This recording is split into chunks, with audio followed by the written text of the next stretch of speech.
ఈరోజు వైద్యమో నారాయణో హరే అంటున్నారు. మరి అటువంటి కాలమాన పరిస్థితుల్లో ఇటువంటి యుగంలో జీవిస్తున్నటువంటి ఈ మానవాళికి దొరికినటువంటి అద్భుతమైనటువంటి వజ్రాయుధమే శ్వాస మీద ధ్యాస ధ్యానం. మరి ఈ ధ్యానాన్ని ఎంత పట్టుకుంటే అన్ని ఫలాలను మనకు అందిస్తుంది. మన జీవితంలో బాగా ధ్యానం చేస్తే శక్తి పెరుగుతుంది. శక్తి అంటే పార్వతీదేవి. ఎవరి దగ్గర అయితే శక్తి పెరుగుతుందో ధ్యాన సాధన ద్వారా వారికి సరస్వతీదేవి సిద్ధిస్తుంది. సరస్వతీదేవి అంటే జ్ఞానము. ఎవరి దగ్గర అయితే ఈ రెండు సంపాదించుకుంటారో వారికి లక్ష్మీదేవి అనేటువంటి సేవా గుణం అలవడుతుంది. మరి అటువంటి పద్ధతిలోనే మచిలీపట్నంలో మాస్టర్స్ అందరూ కూడా వాళ్ళకి తోచిన విధంగా వాళ్ళు సర్వీస్ సేవ చేస్తున్నారండి. మరింతగా సేవ చేసేలాగా వాళ్ళు తయారవ్వాలని కోరుకుంటూ చక్కగా పాంప్లెట్స్ తెస్తున్నాం, కొత్త బుక్స్ తెస్తున్నాం, ఇంటింటే ధ్యానాలు ఏర్పరుస్తున్నాం, దేవాలయాల్లో ధ్యానం జరుగుతుంది.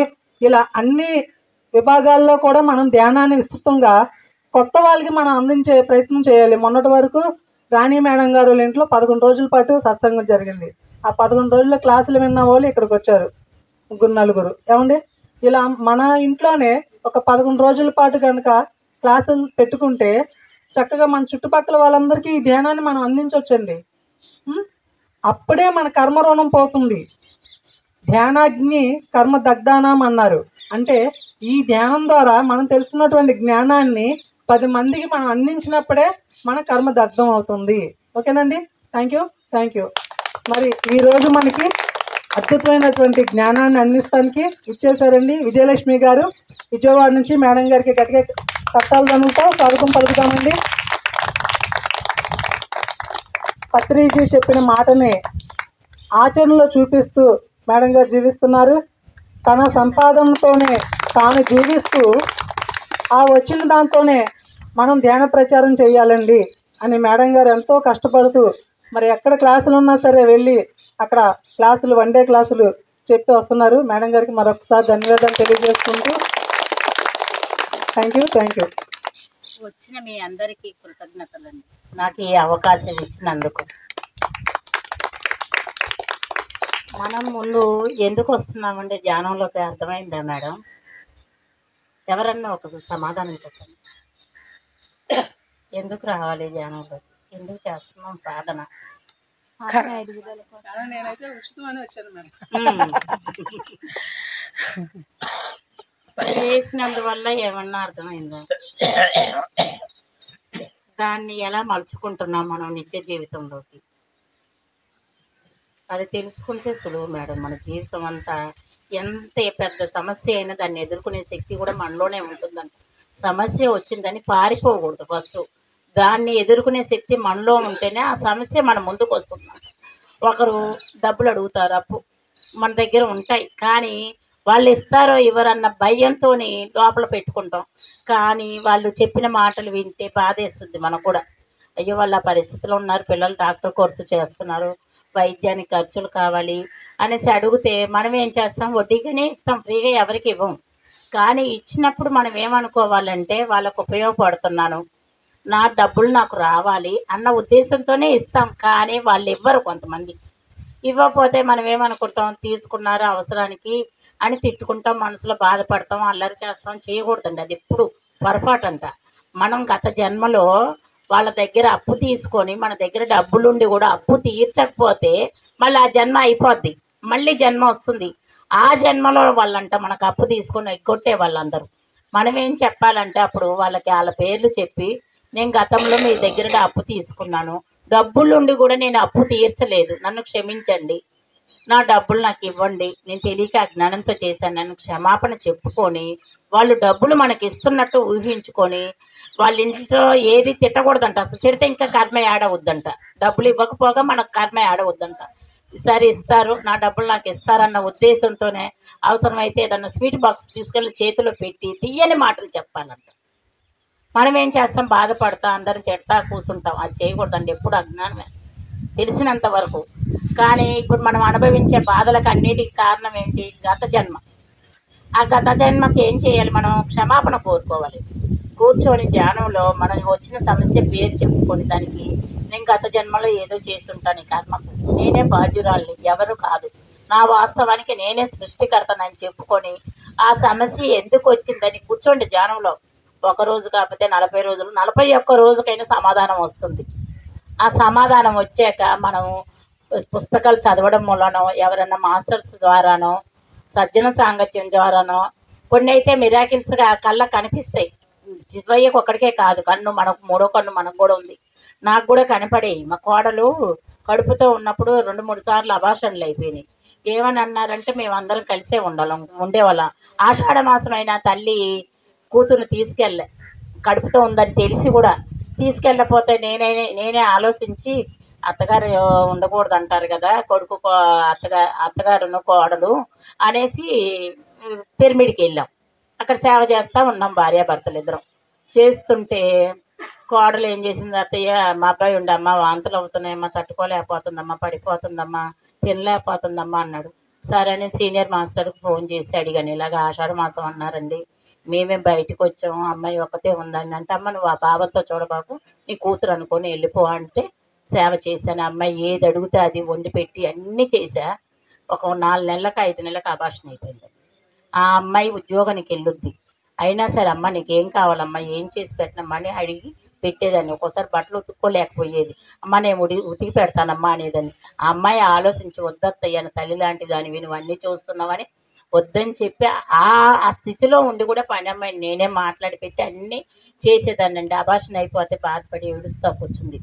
తర్వాత మళ్ళీ నేనే చెప్పి అమ్మ ధ్యానం చెయ్యమ్మా అని సీనియర్ మాస్టర్ని పిలిపించి క్లాస్ ఇంట్లో పెడితేనండి, మా అబ్బాయి మా అమ్మాయి నన్ను ఇంట్లో నుంచి తరిమేశారు. నువ్వు ఎందుకు ఇంట్లో క్లాస్ పెట్టావు అంటే, అలా మౌనంగా ఉండి ఒక చెట్టు ఇలాగే ఉంటే పక్కన ఇంకో గ్యాదర్స్ ఆవిడ ఉంటే 10 కుర్చీలు అడిగి తీసుకొని పక్కన వాళ్ళని వీళ్ళని అడిగి ఆ 7 రోజులు సప్తాహం పూర్తి చేశానండి. ఆ తర్వాత మళ్ళీ 2 నెలలకు నెల తప్పింది, మళ్ళీ 3 నెలలు 4 నెలలు అయింది, మళ్ళీ అబార్షన్ అయిపోయింది. ఏంటి భగవంతుడా ఇలా అబార్షన్ అయిపోతుందని నేను ధ్యానంలో కూర్చున్నాను.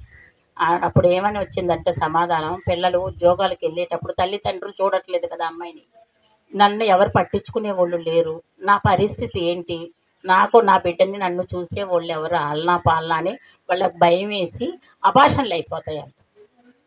ఆ టెన్షన్కి మనమేమనుకుంటాం, అయ్యో బిడ్డ 4 నెలలే ఉంది 3 నెలలే ఉందంటే ఆ బిడ్డ కూడా అనుకుంటుందంట ఈ తల్లి గర్భంలో 4 నెలలే ఉండాలి 3 నెలలే ఉండాలి, తర్వాత నేను వెళ్ళిపోవాలి అనుభవం పొందనేసి అనుకుంటుందంట. అవేవి 4 నెలలు 3 నెలలు ఉండి వెళ్ళిపోద్ది. తర్వాతలా మళ్ళీ ఇంకోసారి మళ్ళీ నెల తప్పాక మూడోసారికి మళ్ళీ ఏడ్చుకుంటూ వెళ్తుంది. ఎందుకమ్మా ఏడుస్తున్నామంటే 2 సార్లు అలా అయింది కదా అత్తయ్య అంటే, ఏం కాదు నాన్న ఈసారి బాగుంటుంది బేబీ అని చెప్పి పంపించా. అసలు మర్చిపోయా అమ్మాయికి చెప్పి నేను ధ్యానం క్లాస్లో కంటిన్యూ అయిపోయా. వెళ్ళాక ధ్యానం క్లాస్లో కూర్చుంటే ఆ తల్లి ఒక బిడ్డని ఎత్తుకొని పాలెత్తున్నట్టు కనిపించింది నాకు దృశ్యం. నేను సీనియర్ మాస్టర్కి చెబితే ఆ మేడం ఏమన్నది, మీరు 2 సార్లు ఇదే అయ్యారు, ఆ జాసలోనే ఉన్నారన్నది. కాదు, నాకు వచ్చిన విజనే కరెక్ట్.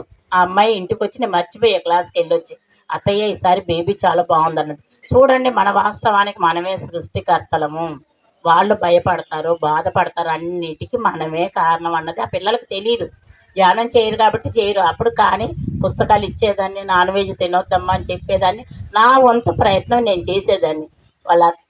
తీరా వాళ్ళ అమ్మ ఏమనిందంటే ఇంటికి వచ్చాక, మీరు ఆషాఢంలో ఇంట్లో ఉన్నారు అందుకే నా కూతురికి ఇన్నిసార్లు అబార్షన్ జరిగిందని చెప్పింది.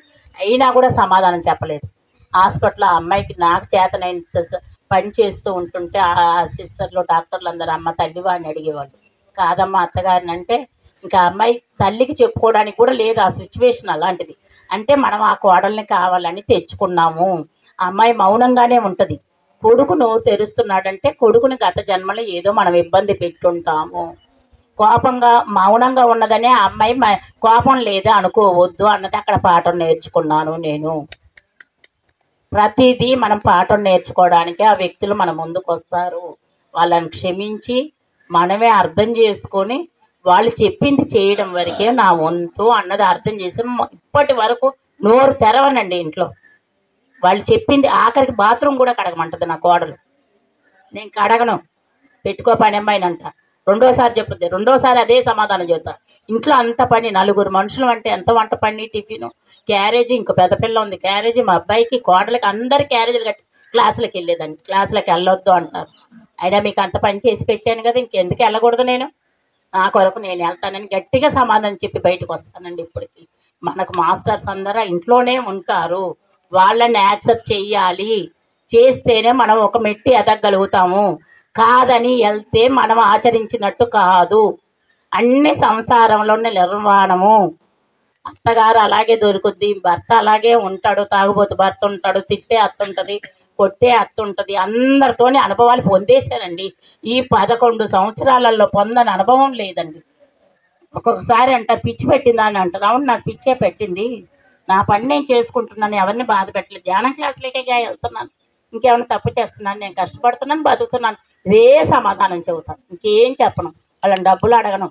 టైం ఒకటి ఇవ్వండి నాకు, నేను వెళ్తాను క్లాసులకు అని చెప్పేసి వస్తానండి. ప్రతిదీ అంతేనండి. మనం నేర్చుకుంటే ఆచరిస్తేనే వస్తుంది. మనకు ఒక మెట్టు ఎదిగినట్టు, మనం ఒక అడుగు ముందుకు వేస్తేనే మనం 10 మెట్లు భగవంతుడు సహాయం చేస్తాడు. 9 నెలలు గర్భం వచ్చాక కూడా 9 నెలలు డెలివరీ టైం అయ్యే అని చెబుతారు డాక్టర్లు. బేబీ అంతా బాగుందని ఇంటికి పంపించేస్తారు. రాత్రికల్లా అబార్షన్ అయిపోద్ది. ఎందుకు అబార్షన్ అయింది? 9 నెలలు గడిచింది, మధ్యాహ్నం హాస్పిటల్కి వెళ్ళావు, రాత్రికి అబార్షన్ అయిపోయింది, బాబు కడుపులో చనిపోయాడని తీసేస్తాడు. ఈ తల్లి ఏం చేసిందంటే, సంవత్సరం బిడ్డ ఉంది, ఆడబిడ్డ, ఫస్ట్ పాప పుట్టింది. పాప పుట్టాక మళ్ళీ నెల తప్పేసరికి అమ్మాయి పుట్టుద్దేమని ఈ అమ్మాయి హాస్పిటల్లో జాబ్ చేస్తుంది. అమ్మాయి హాస్పిటల్ చుట్టూ నాకు మళ్ళీ ఆడపిల్ల పుట్టుద్ది, నేను అబార్షన్ చేయించుకోవాలి అని ఎన్ని ప్రయత్నాలు చేసింది. ఆ పెద్ద పాపను వదిలేసి తన భర్త తను వెళ్తే లాస్ట్కి దాని తెలివితేటలు ఉపయోగించి డాక్టర్తో అడిగించింది. అప్పట్లో స్కాన్ చేస్తే ఏ బేబీ అని చెప్పే రూల్ లేదు ఇప్పటికీ, కానీ తన తెలివితేటలతో ఉపయోగిస్తే డాక్టరు అబ్బాయి అని చెప్పాడు. తీరా డెలివరీ టైం వచ్చింది, 9 నెలలు నిండి వచ్చినాయి, డెలివరీ టైం అయింది, మధ్యాహ్నం హాస్పిటల్కి వెళ్ళాం, రాత్రికి అబార్షన్, లోపలే కడుపులో బేబీ చనిపోయాడు, మగబిడ్డ. బతకని బిడ్డ బారడు అన్నట్టు డబ్బుకు సరిపడా ఉన్నాడండి బిడ్డ. ఎంత తెల్లగా ముద్దుగా ఉన్నాడో, తల్లి ప్రాణానికి కూడా ముప్పన్నాడు. అప్పుడు ధ్యానంలో కూర్చున్నాను, భగవంతుడై ఇన్ని పరీక్షలు పెడుతున్నావు నాకు. నేనేమనుకునేదాన్ని, ఈ బిడ్డ అబార్షన్ అవ్వకూడదు, ఉండాలి కడుపులో, ఏం నేర్పించడానికి వస్తుంది తల్లిదండ్రులకు మాకు అని దండం పెట్టుకున్నాను. అయినా అబార్షన్ అయిపోయింది. ఆ కడుపులో బిడ్డ చనిపోయాడు.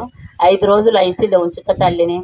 తను చదువుకున్నది కాబట్టి ఎందుకు ఇలా జరిగిందంటే, మేము ఫస్ట్ బేబీని కూడా 2 రోజులు బాక్స్లో పెట్టారు, అదే మాయ చేసాం. 5వ రోజు దానికి ఇంగ్లీష్ వచ్చి డాక్టర్ నిలదీస్తే వాళ్ళ అత్తగారిని అడిగితే, నువ్వేగా తిరిగావు అబార్షన్ చేయించుకుంటాను. అదే జరిగింది, నీ వాస్తవానికి నువ్వే సృష్టికర్తవు అని వాళ్ళ అత్తగారి ద్వారా చెప్పించుకుంది. మరి మనమేం చేస్తున్నాంగా ఇవన్నీ తప్పులు. ఇప్పుడు అమ్మాయిల శాతం తగ్గింది, ఎవరిది తప్పు? మనదేగా చేసాం పొరపాటు. ఇప్పుడు అమ్మాయి శాతం ఇప్పుడు పెరిగిందేమో కాలమానం ప్రకారం. మరి ఈ 20 సంవత్సరాల నుంచి 30 సంవత్సరాల క్రితమే స్కాన్ వచ్చింది. అప్పటి నుంచి ఎన్ని అబార్షన్లు చేసుకున్నారు తల్లులు. 4 అమ్మాయిలు ఉన్నా కూడా 5వ కానుపు వరకు చూసి అబార్షన్ చేయించే భర్తలు ఉన్నారు. అలా బరాయిస్తూ వస్తున్నారు శ్రీమూర్తులు. ఎందుకు బరాయించాలి మనం? వాళ్ళనే యాక్సెప్ట్ చేయొచ్చు కదా ఆడపిల్లలని.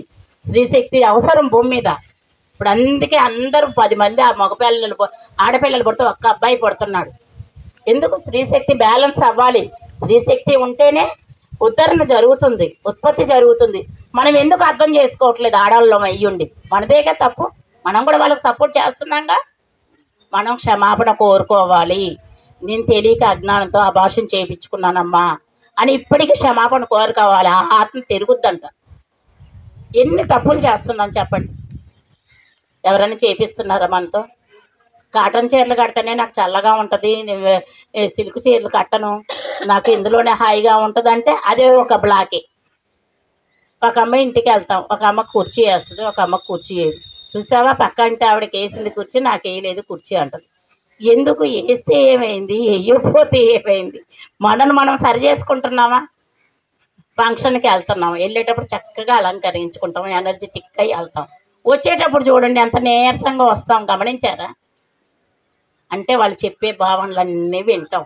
ఆ అమ్మ అనగ పెట్టుకుంది, ఈ అమ్మ ఈ చీర కట్టుకుంది, పిల్లలు పెళ్ళిళ్ళు అయినాయి, బాధ్యత తీరినాయి, అవన్నీ మూసుకొని వాళ్ళు చెప్పిన గాథలన్నీ విని చెవులో ఎక్కించుకొని వస్తాం, నీరసంగా అవుతాం. అది ఎవరి కారణం? మనమేగా. భార్య భర్త ఉంటారు, ఒక పిల్లోడు ఉంటాడు. వాళ్ళకి ఎప్పుడు ఆ అబ్బాయి భార్యను కొడుతూ ఉంటాడు, రక్తాలు కారుతూ ఉంటాయి ఆ తల్లికి. ఆ పిల్లోడు అంటాడు, ఎందుకమ్మా నాన్నగారు అలా కొడుతుంటే చూస్తున్నావు అని అడుగుతాడు. లేదులే నాన్న వెళ్ళి ధ్యానం చేసుకో అంటది. మళ్ళీ రోజు అదే తంతు, మళ్ళీ అదే పిల్లోడిని ధ్యానం చేసుకో నాన్న అంటది. కొన్ని రోజులు ఒక ఊర్లో రాజు, మంత్రి, గూఢాచారి ఉంటారు. రాజుగారు ఏంటి, గూఢాచారికి రోజు రాజ్యంలో జరిగిన విశేషాలన్నీ చెబుతాడు. గూఢాచారికి వింటాడు. మంత్రి చెబుతాడు, సార్ మా రాజుగారండి, ఆ గూఢాచారికి చెప్పబాకండి విషయాలు. పొరుగు దేశానికి వెళ్తే దండయాత్రకు వెళ్ళినప్పుడు మళ్ళీ మన ఊరికి రాజ్యానికి దండయాత్రకు వస్తారు, గూఢాచారికి విషయాలు చెప్పకూడదండి, వాళ్ళు రావడమే మన విషయాలను కనుక్కోవడానికి వస్తారని మంత్రి చెబుతూనే ఉంటాడు రాజుగారికి. అయినా రాజుగారు వినడు. అయ్యో మంచోడు గూఢాచారి అని చెప్పి నమ్ముతానే ఉంటాడు. ఈయన చెప్పేది చెబుతాడు, ఆయన వినేది వింటాడు. మా రాజుగారు ఆ రోజు గూఢాచారికి పిలుపు వస్తుంది తన స్వదేశానికి రమ్మని. ఏం చేస్తాడు రాజుగారు, అండి నాకు స్వదేశానికి పిలుపు వచ్చిందండి, నేను వెళ్తానని మంచిగానే చెబుతాడు. అతను చెడు ఉద్దేశం ఏం లేదా గూఢాచారి. చెబితే ఆ రాజుగారు ఏం చేస్తాడు, భోజనానికి అంతఃపురానికి పిలుస్తాడు. పిలిస్తే ఈ గూఢాచారి భోజనం చేస్తుంటాడు. కానీ మంత్రికి తెలుసుగా ఇతను వెళ్ళిపోతే విషయాలు రట్టు చేస్తాడని ఆ భోజనం విషయం పెడతాడు. ఆ గూఢాచారి చనిపోతాడు. మళ్ళీ చెప్పాను కదా భార్యాభర్తలో ఎవరు భార్య, మంత్రి భార్య, గూఢాచారి భర్త చనిపోయాడు కదా, భర్త రూపంలో వచ్చాడు. ఇక్కడ భార్య రూపంలో వచ్చింది మంత్రి. రోజు తన్నులు తింటుంది, వస్తుందంటే ఎందుకు తింటుంది ఈ జన్మలో, మూల కారణం అది తెలుసుకోవాలి. ఎవ్వరి సంసారంలో అయినా మనం వేలు పెట్టకూడదు. వాళ్ళ వింటి సమస్యలు వాళ్ళకే ఉంటాయి.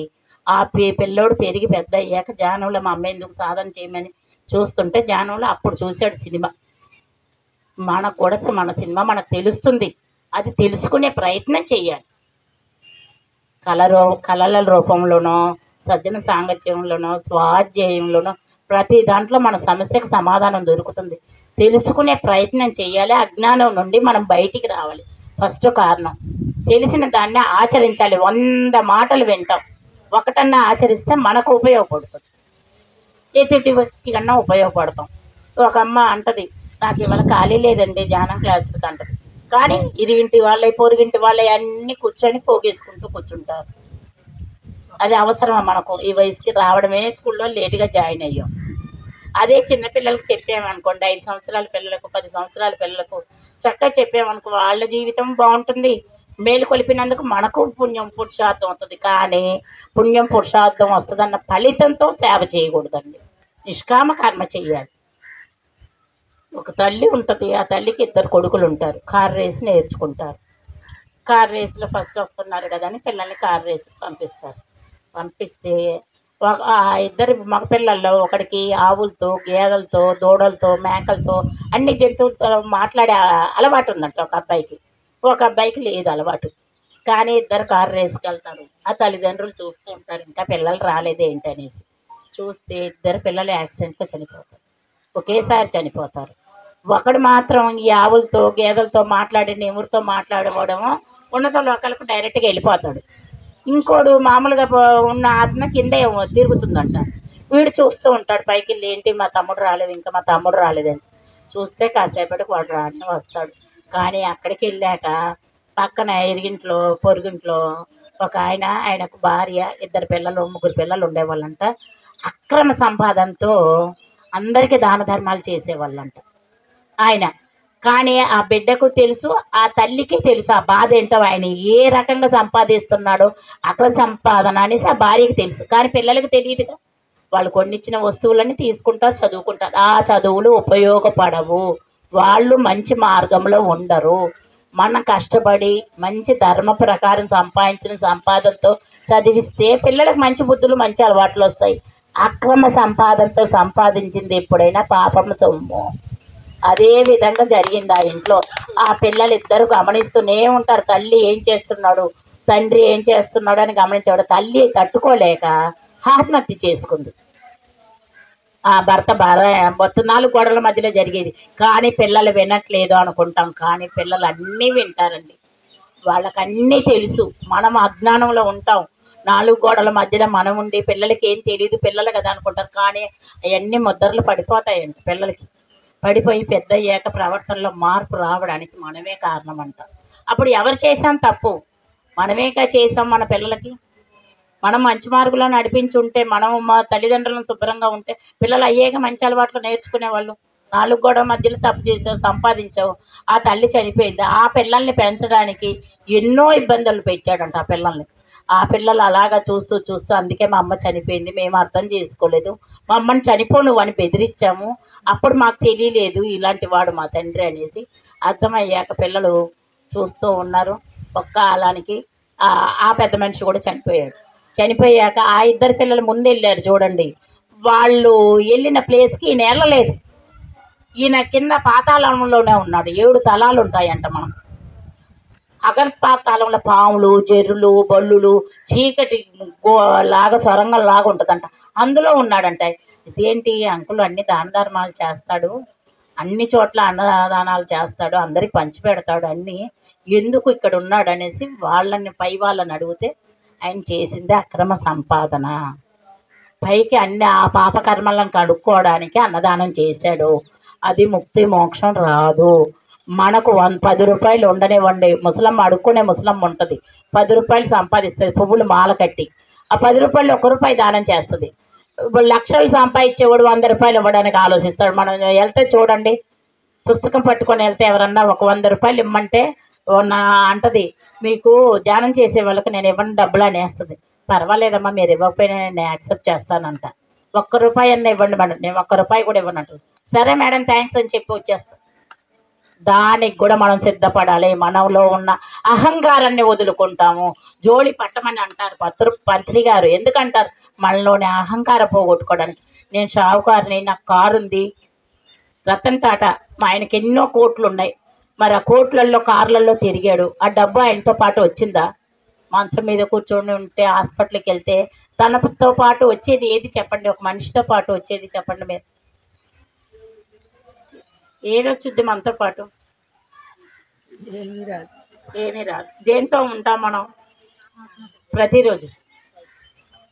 అమ్మా, సత్యం తెలుసుకోకపోతే శరీరపరంగా ఉంటాం, సత్యం తెలుసుకుంటే ఆత్మపరంగా ఉంటాం. ఎవరితో ఉంటాం మనం? మనతో పాటు మనం ఉంటామా? ఎవరితోనైనా భార్య, బిడ్డ, తండ్రి, తల్లి, ఎవరితోన్నా ఉంటామా? మన శరీరమేగా మనని కాపాడేది. మరి శరీరాన్ని కాపాడుకుంటున్నామా? ఆలోచనలు అడ్డదిడ్డమైన ఆలోచనలు చేస్తున్నాం, కోరికలు పెంచుకుంటున్నాం, అహంకారాన్ని పెంచుకుంటున్నాం, బుద్ధిని పెంచుకోవట్లేదు. బుద్ధిని కదా, బుద్ధుళ్ళు అవ్వాలంటే బుద్ధిని మా సరైన మార్గంలో నడిపించాలి. బుద్ధుల్లో ఎప్పుడు అవుతున్నాం పైన ఇక్కడే వింటాం, కాసేపు అయ్యాక ఇంటికి వెళ్తాం. ఎవరన్నా ఏమన్నంటే ఎంత సర్రమన్న నష్టాలకు వచ్చేస్తుంది కోపం. గంట సేపు ధ్యానిస్తూ ఎన్ని గంటలు, 10 సంవత్సరాల నుంచి ఎన్ని గంటలు సాధన చేసాం మనం, ఆ 1 సెకండ్లో పోతాం. విశ్వామిత్రులం అయిపోతాం మనం కూడా. ఎన్ని వేల సంవత్సరాలు చేశాడు విశ్వామిత్రుడు సాధన. ఆ కోరికల మూలనేగా ఎన్ని వేల సంవత్సరాలు చేయాల్సి వచ్చింది తపస్సు. మనం కూడా చేయొచ్చు, అన్ని మిరాకిల్స్ వస్తాయి, నాకు కూడా జరుగుతున్నాయి మిరాకిల్స్.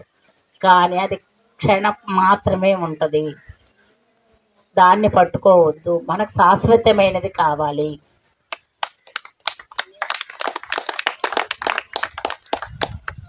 ఇప్పుడు అత్తగారు ఉంది, అత్తగారిని మనమే తెచ్చుకున్నామంట. తిట్టత్తయ్య, నా కర్మలు తొందరగా తొలగిపోతాయి, శ్రీవారు మీరు ఎన్ని ఇబ్బందులు పెట్టినా నేను బరాయిస్తానని ఫస్టే ఒప్పందం చేసుకొని వస్తామంట. ఇక్కడికి వచ్చాక నాకు తాగుబోత భర్త వచ్చాడు, కొట్టే భర్త వచ్చాడు, తిట్టే అత్తగారు వచ్చింది, ఆరళ్ళు పెడుతుంది ఆడపడుచు అంటే ఎంతవరకు సబబు? ఇప్పుడు తెలుసుకున్నాక వాళ్ళ క్షమాపణలు చెబుదాం. కూర్చొని ధ్యానంలో ఆ భర్తకి, ఆ అత్తగారికి, ఆడపడుచుకి, మన కుటుంబ సభ్యుల్లో ప్రతి ఒక్కరిని మనమే ఎన్నుకొని తెస్తామంట. ప్రతి ఒక్కరికి క్షమాపణలు చెప్పుకొని వాళ్ళ కాళ్ళకు దండం పెట్టుకొని, ఒక్కొక్కసారి వాళ్ళు ఆడరంట, నాటకం ఆడిస్తారంట. నాటకం ఆరోపంలో నెగిటివ్లు వచ్చి వాళ్ళ శరీరంలో చేరి స్థానాన్ని కోరుకుంటాయంట. మనం తెలియక ఈ అత్తగారు తిడుతుందని అనుకుంటాం. ఆ నెగిటివ్ని మనం ధ్యానంలో కూర్చొని ఆ నెగిటివ్ని పిలిచి ధ్యానంలో కూర్చొని ఆ నెగిటివ్లకు కూడా కాళ్ళకు దండం పెట్టాలంట. మనం దండం పెట్టి ఆ ఆత్మలకు క్షమాపణ కోరుకొని వెళ్ళిపోండి, మీకు ఉపయోగం లేదు, నాకు ఉపయోగం లేదు చెప్పగా వాళ్ళు వెళ్ళిపోతారంట. వస్తున్నాయి ఇక నా కర్మ అనుకుంటే నా కర్మలాగే ఉంటుంది, నా కర్మలు తొలగిపోయినాయి అని ఎప్పటికప్పుడు చెప్పుకోవాలంట. ప్రతి క్షణం శరీరానికి చెప్పాలంట కృతజ్ఞత. ప్రతి కణం వింటదంట మాటలు, శరీరం వింటదంట. మనలో హావభావాలన్నీ హాస్టల్ ట్రావెల్ చేస్తాం. ఎందుకు అని చేస్తాం? పడుకున్నప్పుడు చేస్తాం. కొంతమంది 7 లాగా పడుకుండిపోతారు, కదలరు, ఇంకా ఆ బాడీ ఎక్కడికో వెళ్ళిపోద్దంట. మనం తెలియక వాళ్ళు నిద్రపోతున్నారో తెలియదు కదా, కొంతమంది లేపేస్తాం. కానీ ఆ ఆత్మ అన్నది ఏది వేరే లోకలికి వెళ్ళిపోద్దంట. సడన్గా మనం లేపేసరికి వాళ్ళకి తలపోటు రావడము, చిరాకు ఉండడము చేస్తారు. అంటే హాస్టల్ ట్రావెల్ చేయడానికి వెళ్ళొద్దంట. రాత్రిపూట ప్రతి ఒక్కరూ చేస్తామంట హాస్టల్. కానీ మనం పడుకునేటప్పుడు చెప్పుకోవాలంట ఈ స్థితి కారణం ఏంటి. ఇవాళ నేను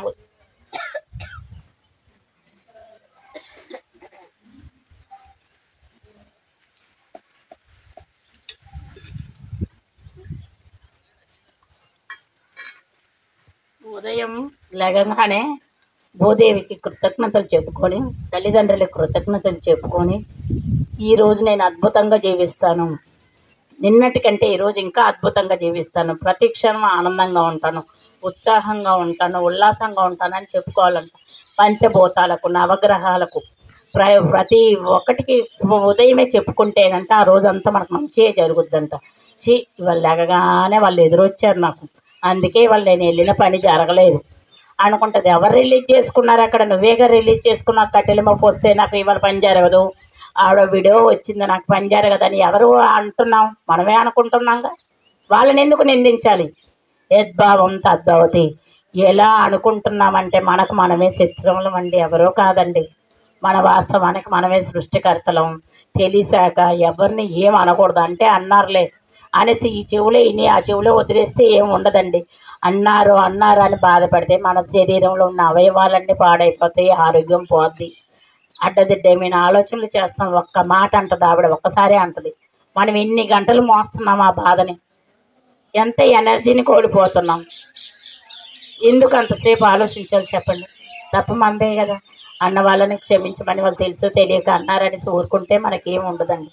మొయ్యడం వలన మనమే ఎనర్జీ లాస్ అవుతాం, అడ్డదిడ్డమైన ఆలోచనలు చేస్తాం. షుగరు, థైరాయిడ్, బీపీ రావడానికి కారణం ఎవరు? మనమే కదా. సంగీతం నేర్చుకుందామని ఉంటుంది కొంతమందికి, కానీ నేర్చుకోలేకపోతారు కొంతమంది.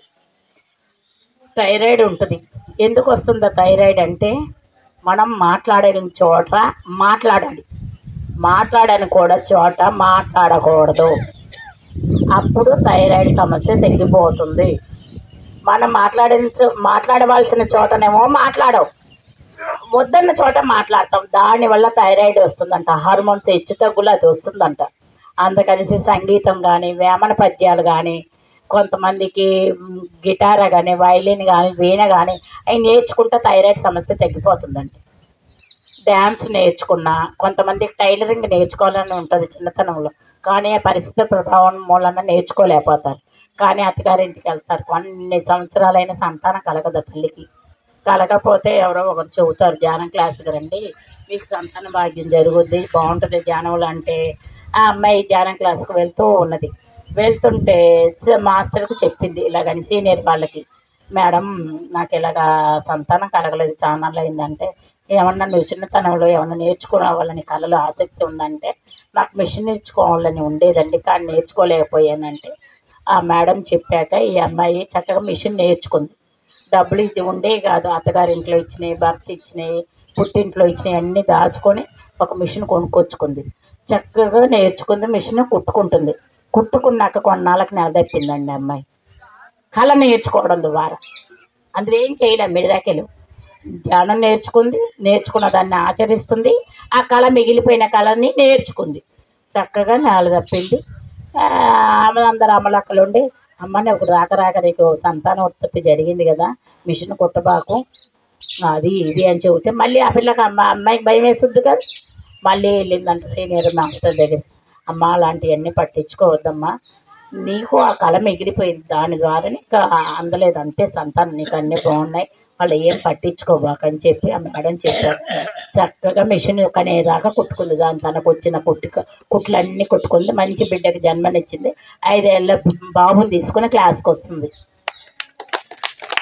మరి ఎన్ని నేర్చుకోవాలండి మనం తెలిసాక. ఇంకొక అమ్మాయి అయితే తన తల్లి గర్భంలో ఉన్నప్పుడు 2 ఆడపిల్లలు ఉంటారు మనకు. మూడోది అబ్బాయి కావాలని ఉంటుంది. కానీ అక్కడ ఉన్నది ఎవరు? అమ్మాయి కడుపులో తిరిగి. కానీ ఏమనుకుంటుందంట, తల్లి గర్భంలో ఉండగానే వీళ్ళు ఏమనుకుంటారు, నాకు అబ్బాయి అయితే బాగుంటుంది, ఇద్దరు అమ్మాయిలు ఉన్నారు కదా, అబ్బాయి అయితే మన ఆలన పాలన చూస్తాడని మనం అనుకుంటాం. కానీ అక్కడ అమ్మాయి ఏమని వాగ్దానం చేసుకొని వస్తుందంట, మన కడుపులో ప్రవేశించేటప్పుడే నేను తల్లిదండ్రుల ఆలన పాలన చూసుకుంటాను, అబ్బాయిలాగే చూసుకుంటాను, ఏ లోటు చేయను తల్లిదండ్రులకనే వస్తుందంట. కానీ భూమి మీదకి వచ్చాక మళ్ళీ అమ్మాయి. కానీ వచ్చేటప్పుడు కూడా నెలలు నిండేదాకా నొప్పులు రావు కొంతమందికి. వీళ్ళు ఏమని ఆలోచిస్తారు, నాకు అబ్బాయి కావాలని ఆలోచిస్తారు. నొప్పులు దాని వలన కూడా రావంటండి. నొప్పులు నాకు ఎవరైనా పర్వాలేదని యాక్సెప్ట్ చేయాలంట మన తల్లి. ఆ పొట్ట మీద చెయ్యేసి ఆ బేబీకి చెప్పాలంట, నేను ఎవరినైనా యాక్సెప్ట్ చేస్తాను, ఎవరైనా పర్వాలేదు, ఎంత నొప్పి వచ్చినా తట్టుకుంటానమ్మా, సక్కరించమ్మని మనం బిడ్డకి చెబితే తల్లి అన్ని ప్రహ్లాదుల్లాగా ఆలకిస్తారంట, మగ బిడ్డ అయినా ఆడబిడ్డ అయినా. అందుకని చెప్పుకోవాలంట. తెలియక ఆపరేషన్లు జరుగుతున్నాయి. ఆ బేబీకి కూడా భయమేనంట, కడుపులో ఉండగా కత్తులు పడతాయి కదా ఆపరేషన్ సిజరీన్ చేసేటప్పుడు, తను భయపడుతుందంట. కానీ మనకు తెలియట్లేదు ఎంతమంది గర్భిణీ స్త్రీలు మన ముందుకు వస్తున్నారు. వచ్చిన వాళ్ళకు దయచేసి మీరందరూ ఉన్న దాంట్లో జ్ఞానమాతృత్వం పుస్తకం కొని పంచిపెట్టండి. అలా పంచిపెట్టడం మూలాన కూడా ఒక అమ్మాయికి జ్ఞానం వచ్చిందంటే చాలా ఆళ్ళు బిడ్డలు లేరంట. జ్ఞానమాతృత్వం పుస్తకం వేరే ఆవిడ రాసిందంట. రాసిన ఆవిడని ఈ అమ్మాయి బిడ్డలు లేని తల్లి జ్ఞానమాతృత్వం పుస్తకాలు కొనుక్కొని అందులో ఒక్కొక్క పదానికి ఒక్కొక్క పేజీకి అంతరార్థం భలే గుర్తుపెట్టుకొని ఏ బిడ్డకైతే ఏ తల్లికైతే బిడ్డలు లేరో ఆ తల్లులకు ఈ పుస్తకం ఇచ్చమ్మా, మీరు ధ్యానం చేయండి అమ్మా, ఆ సంతానం కలుగుద్దమ్మా అని. అందులో ఉన్న చదువు రాని తల్లులు కూడా ఉంటారు, వాళ్ళకు ఒక్కొక్క వాక్యం అన్ని చదివి అంతరార్థాలు రాసిన ఆవిడ కూడా అంతరార్థం చెప్పడం రాదంట. ఈ తల్లి ప్రతి ఒక్కరికి పుస్తకం కొని తనకు తెలిసిన నాలెడ్జ్తో అందరికి పంచుతూ పుస్తకాలు పంచిపెడుతుంటే తల్లి అయిందంట ఒకరోజు. చూడండి ఎంత మిరాకిల్స్ ఉన్నాయి ఈ పుస్తకంలో. తనకున్న ఆదాయంలో ఆ జ్ఞానమాతృత్వం పుస్తకాలు కొని చదివి వాళ్ళకి అంతరార్థాలు చెబుతూ ఉంటే తల్లి అయింది తను. మరి మనం ఎన్ని మంచి పనులు చేయాలి? ఆ అమ్మాయి తెలియకుండానే చేసింది ఆ సేవ. చేసినందుకు భగవంతుడు ఆ అమ్మాయికి బిడ్డను ప్రసాదించి.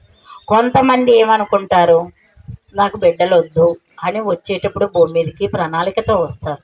మనం తెలియక వాళ్ళకు బిడ్డలు లేరు, గుడ్డుబోతులు, వాళ్ళు ఎదురొస్తే మనం మంచిది కాదని ద్వేషిస్తామని ఎంత కర్మను మూట కట్టుకుంటున్నాం. బిడ్డలు లేకపోతే ఏమైందా తల్లి కాదా? మనమేం చేస్తున్నాం, కర్మలన్నీ మూట కట్టుకుంటున్నాం. ఎంత ఆత్మ ఘోషిస్తుంది వాళ్ళకి. అది మనం హింసించినట్టేగా మాటల ద్వారా.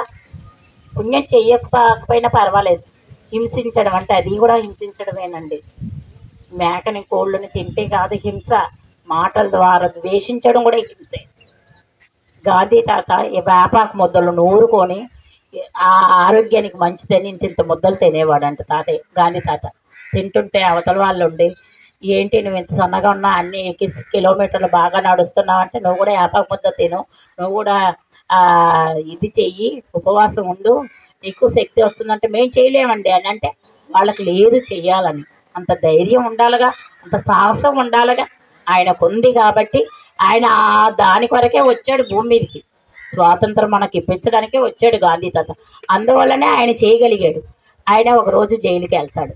జైలుకి వెళ్తే ఆహారం ఎవరో ఒకరు వడ్డిస్తారు కదా, రోజు తింటానే ఉంటారు, బాగానే ఉంటుంది.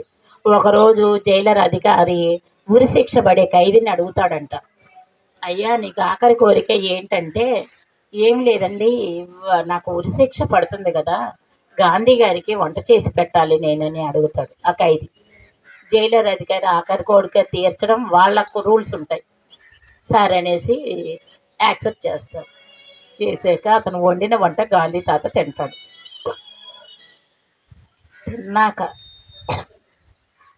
ఆయనకు మోషన్స్ వాంతులు అవుతాయి. ఎందుకు అవుతున్నాయి, రోజు అవ్వలేదు కదా అని ఆయనకు డౌట్ వస్తుంది. ధ్యానంలో కూర్చుంటాడు తాత. కూర్చున్నాక జైలర్ అధికారిని అడుగుతాడు, ఎందుకండి ఇవాళ ఎవరు వంట చేశారంట? ఉరిశిక్ష ఖైదీ చేశాడు. అతను ఏం ఉద్యోగం చేసేవాడు ఇంతకు ముందంటే, మటన్ షాప్ మాంసం కొట్టి కోళ్ళను చంపి వ్యాపారం చేసేవాడు. మరి ఆ ప్రభావం అంతా బాడీలో ఉండిపోయింది కదా, భావాలన్నీ ఆ వంట చేసిన అతనిలో వచ్చినాయి కదా. అందుకు మూల కారణం. మనం అందరినీ ఇది చేయాలి, వంట చేసేటప్పుడే శాకాహారిగా ఉన్నారా లేదని మనం చూసుకోము. ఇప్పుడు హోటల్కి వెళ్తున్నాం, వాళ్ళు ఎన్ని చేస్తున్నారు చూస్తున్నామా, తెలియదు. అందుకని తినే ఆహారానికి ఫస్ట్ కృతజ్ఞత చెప్పుకోవాలి. ఆ ప్లేట్కి, ఆ టేబుల్కి, ఆ వ్యక్తికి, ఆ పదార్థానికి. మనం ఏం చేస్తాం, ఆర్డర్ ఇచ్చిన ప్లేట్ చూడకుండా పక్కనోడు ఏం ఆర్డర్ ఇచ్చాడని చూస్తాం. కృతజ్ఞత చెబుతున్నాం ఆ ప్లేట్ ఆర్డర్ ఇచ్చాక.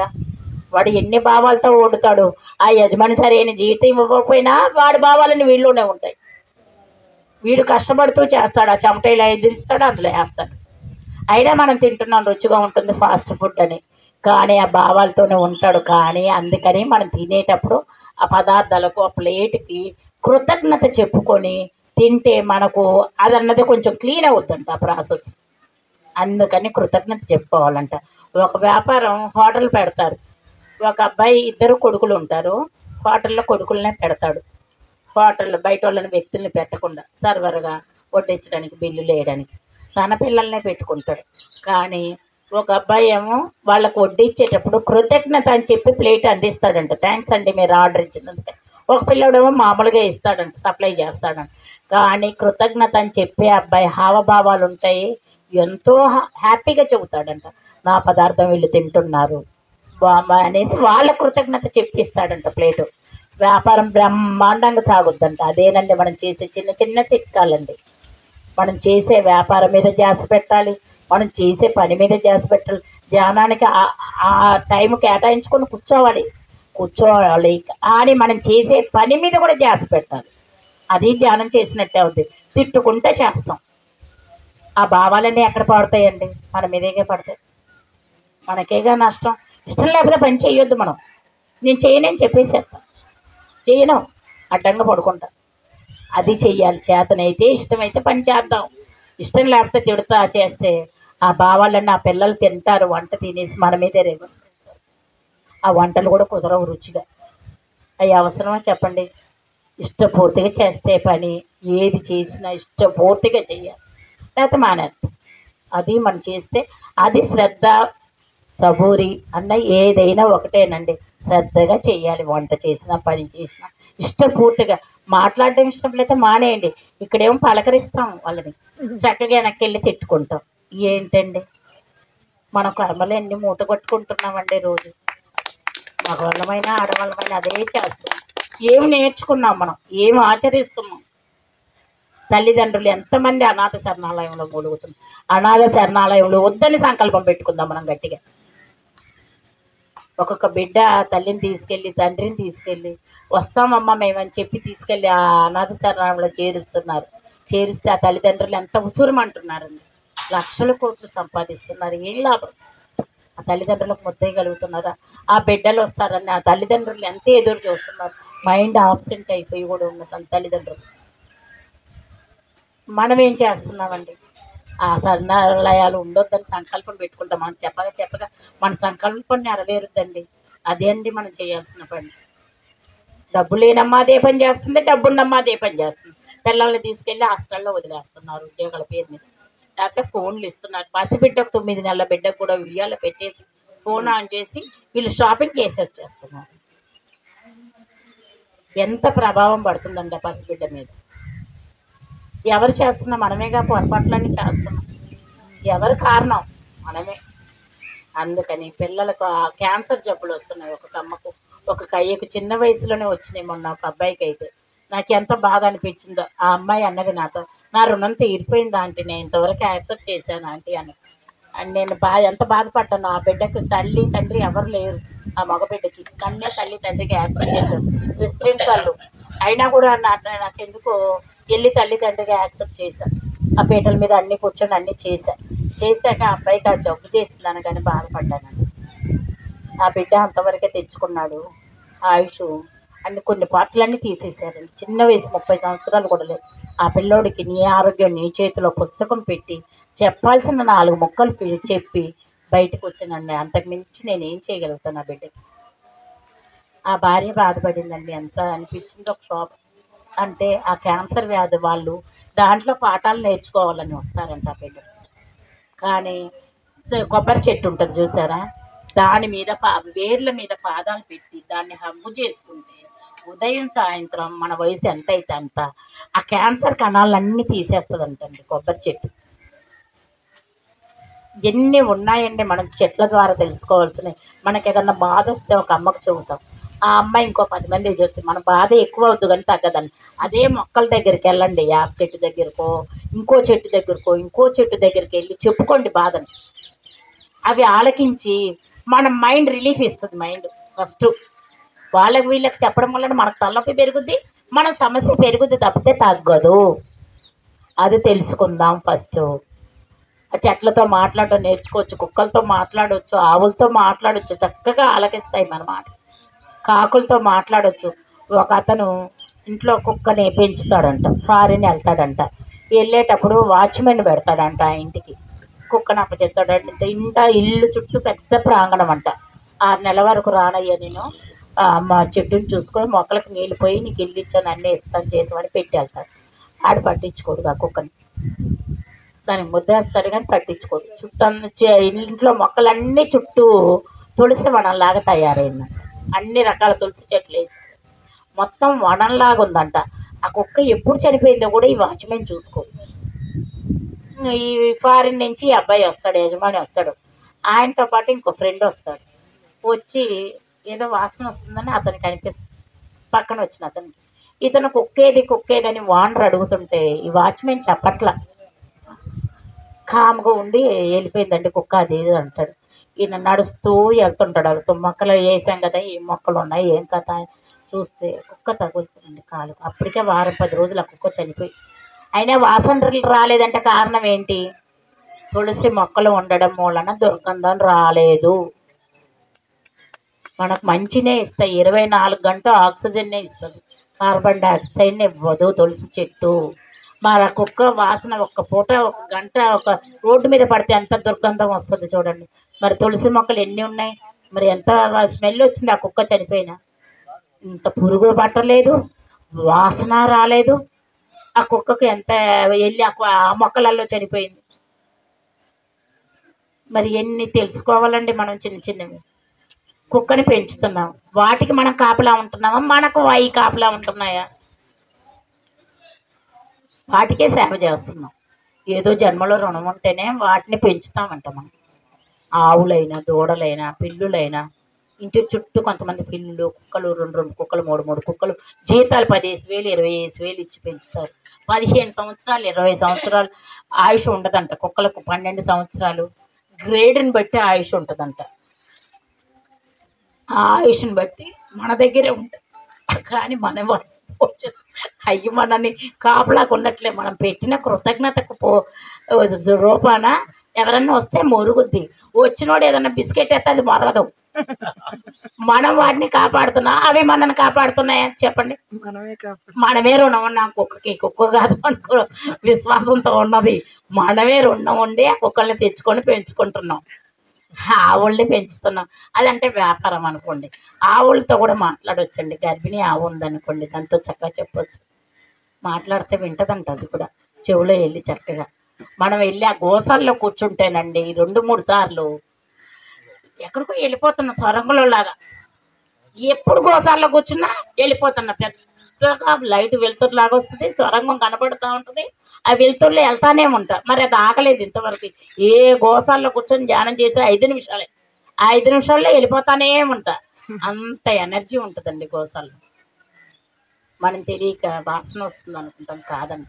దానివల్ల చాలా లాభాలు ఉన్నాయి. పాజిటివ్ ఎనర్జీ ఉంటుంది. గోశాలకు వెళ్ళి కూర్చొని చూడండి ఒకసారి, ఎప్పుడైనా ధ్యానం చేయండి. నేను ప్రతిసారి ఎక్కడ ఆవులు కూర్చునే వాళ్ళ ఇళ్లలో పెంచే వాళ్ళు ఉన్నా అక్కడికైనా కూర్చొని వెళ్ళి ధ్యానం చేస్తాం.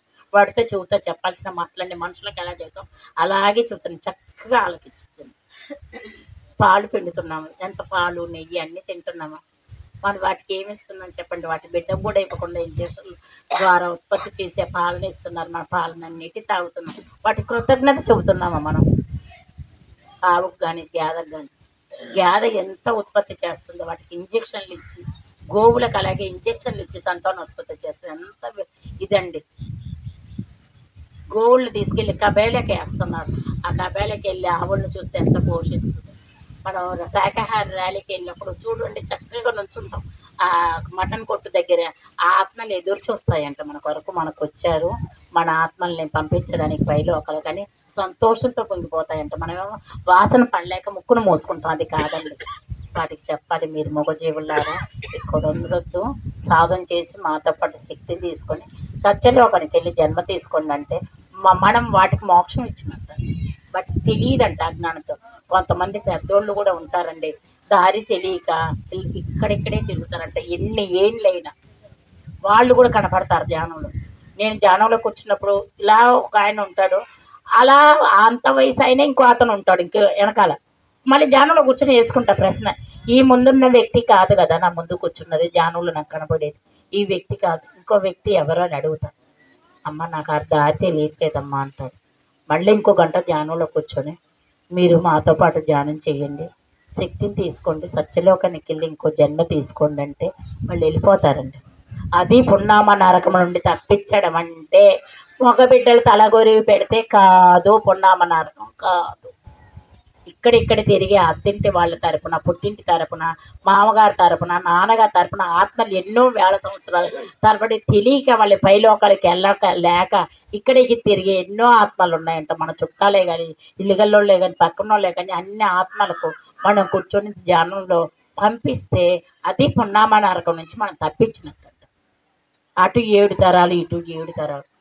ఆడపిల్లలు పెడితే మనకు మోక్షం రాదు, పిండ ప్రదానం చేయకూడదు అన్నది కాదండి. ఆడపిల్లలైనా మరి లేని తల్లిదండ్రులు ఒక బిడ్డను కంటారు, ఒక్కరే కంటారు, మరి ఆ బిడ్డే పెట్టుద్ది నలుగురు. మనమేమనుకుంటున్నాం నరకానికి ఎల్లరూ వీళ్ళు ఇక్కడిక్కడే తిరుగుతారని కాదు. ఇదే చెయ్యాలి. మనం ధ్యానంలో కూర్చొని వాళ్ళని పైకి పంపించాలి. మొన్న చేశారు ఏంటంటే, మా మామగారు 4 రోజులు ఐసీలో ఉన్నారు, 2-3 సార్లు వెళ్ళి వచ్చారు.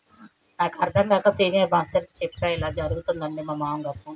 ధ్యానంలో కూర్చొని ఒక 2-3 గంటలు రోజు కూర్చొని మీరు మరణాన్ని ఆహ్వానించండి, మరణానికి సిద్ధపడండి, మీరు ధ్యానం చెయ్యండి, మీకు ముక్తి మోక్షం వస్తుంది, వెళ్ళిపోండి, మరణాన్ని ఆహ్వానించండి అని రోజు 2 గంటలు చెప్పగా 4వ రోజు ప్రాణాన్ని వదిలేసారండి.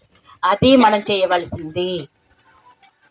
డబ్బులు ఆస్తులు కాదు వాళ్ళవి మనం పంచుకోవడానికి. అప్పులు ఎవరన్నా పంచుకుంటున్నామా? ఆస్తులు మాత్రం లెక్కలేస్తున్నాం. మనకు తినే యోగం ఉంటేనే వస్తాయి ఆస్తులు. కోరి సాధించరాదు. ప్రకృతి మనకు అవసరమైంది ఇస్తుంది. సాధ్యం మేరకు, సాధ్యమైనంత వరకు కోరికలను వదిలేయాలండి. ముందు అది కోరికలను వదిలేయాలి. విపరీతమైన కోపం. శ్రీకృష్ణుడు కలియుగం అంతా, ద్వాపర యుగం అయిపోతుంది, కలియుగం వస్తుందని ఆయనకు తెలుసు. కానీ ఆయన బలరాముడి దగ్గర చెబుతాడు శ్రీకృష్ణుడు, ఇంకా ద్వాపర యుగం అయిపోతుంది అని, ఇంక కలియుగం వస్తుందంటే అతని పక్కన శ్రీకృష్ణుడు పక్కన ఉద్దీవుడు అనేసి అత్యంత సకుడు ఉంటాడు. ఆయన అడుగుతాడు, గురువుగారు శ్రీకృష్ణ పరమాత్మ ఇన్ని రోజులు మీతో కలిసి మెలిసి ఉన్నాను, మరి వదిలేసి వెళ్ళిపోతాను అంటున్నాము, ఎలాగా మేమంటే, అయ్యా నేను ఒకటి చెబుతాను వినండి, అందరికీ వర్తిస్తుంది, నీకు ఒక్కడికే కాదు, ద్వాపర యుగం మునిగిపోతుంది, కలియుగం వస్తుంది, 6వ రోజు కూడా అడుగు పెట్టాం, ద్వాపరం ఆ యుగం అంతా మునిగిపోద్ది, అందరూ మరణిస్తారు, ఉన్నోళ్ళు కలియుగము అంత మొదలు పెడతారు. వాళ్ళకి అపారమైన కోరికలు, విపరీతమైన కోపం ఉంటుంది. వాటి నుంచి ఎలా బయటికి రావాలని తెలుసుకోవాలి. ఎవరికి వాళ్ళు ఉళ్ళు చుట్టూ తిరుగుతాం, కొబ్బరికాయలు కొడతాం, మొక్కుతాం. అవి కాదంట మనం చేయాల్సింది. ఆశ్రమాలకు వెళ్ళాలంట నెలకు ఒకసారి. 50 సంవత్సరాలు దాటిన వాళ్ళందరూ వానప్రస్థానం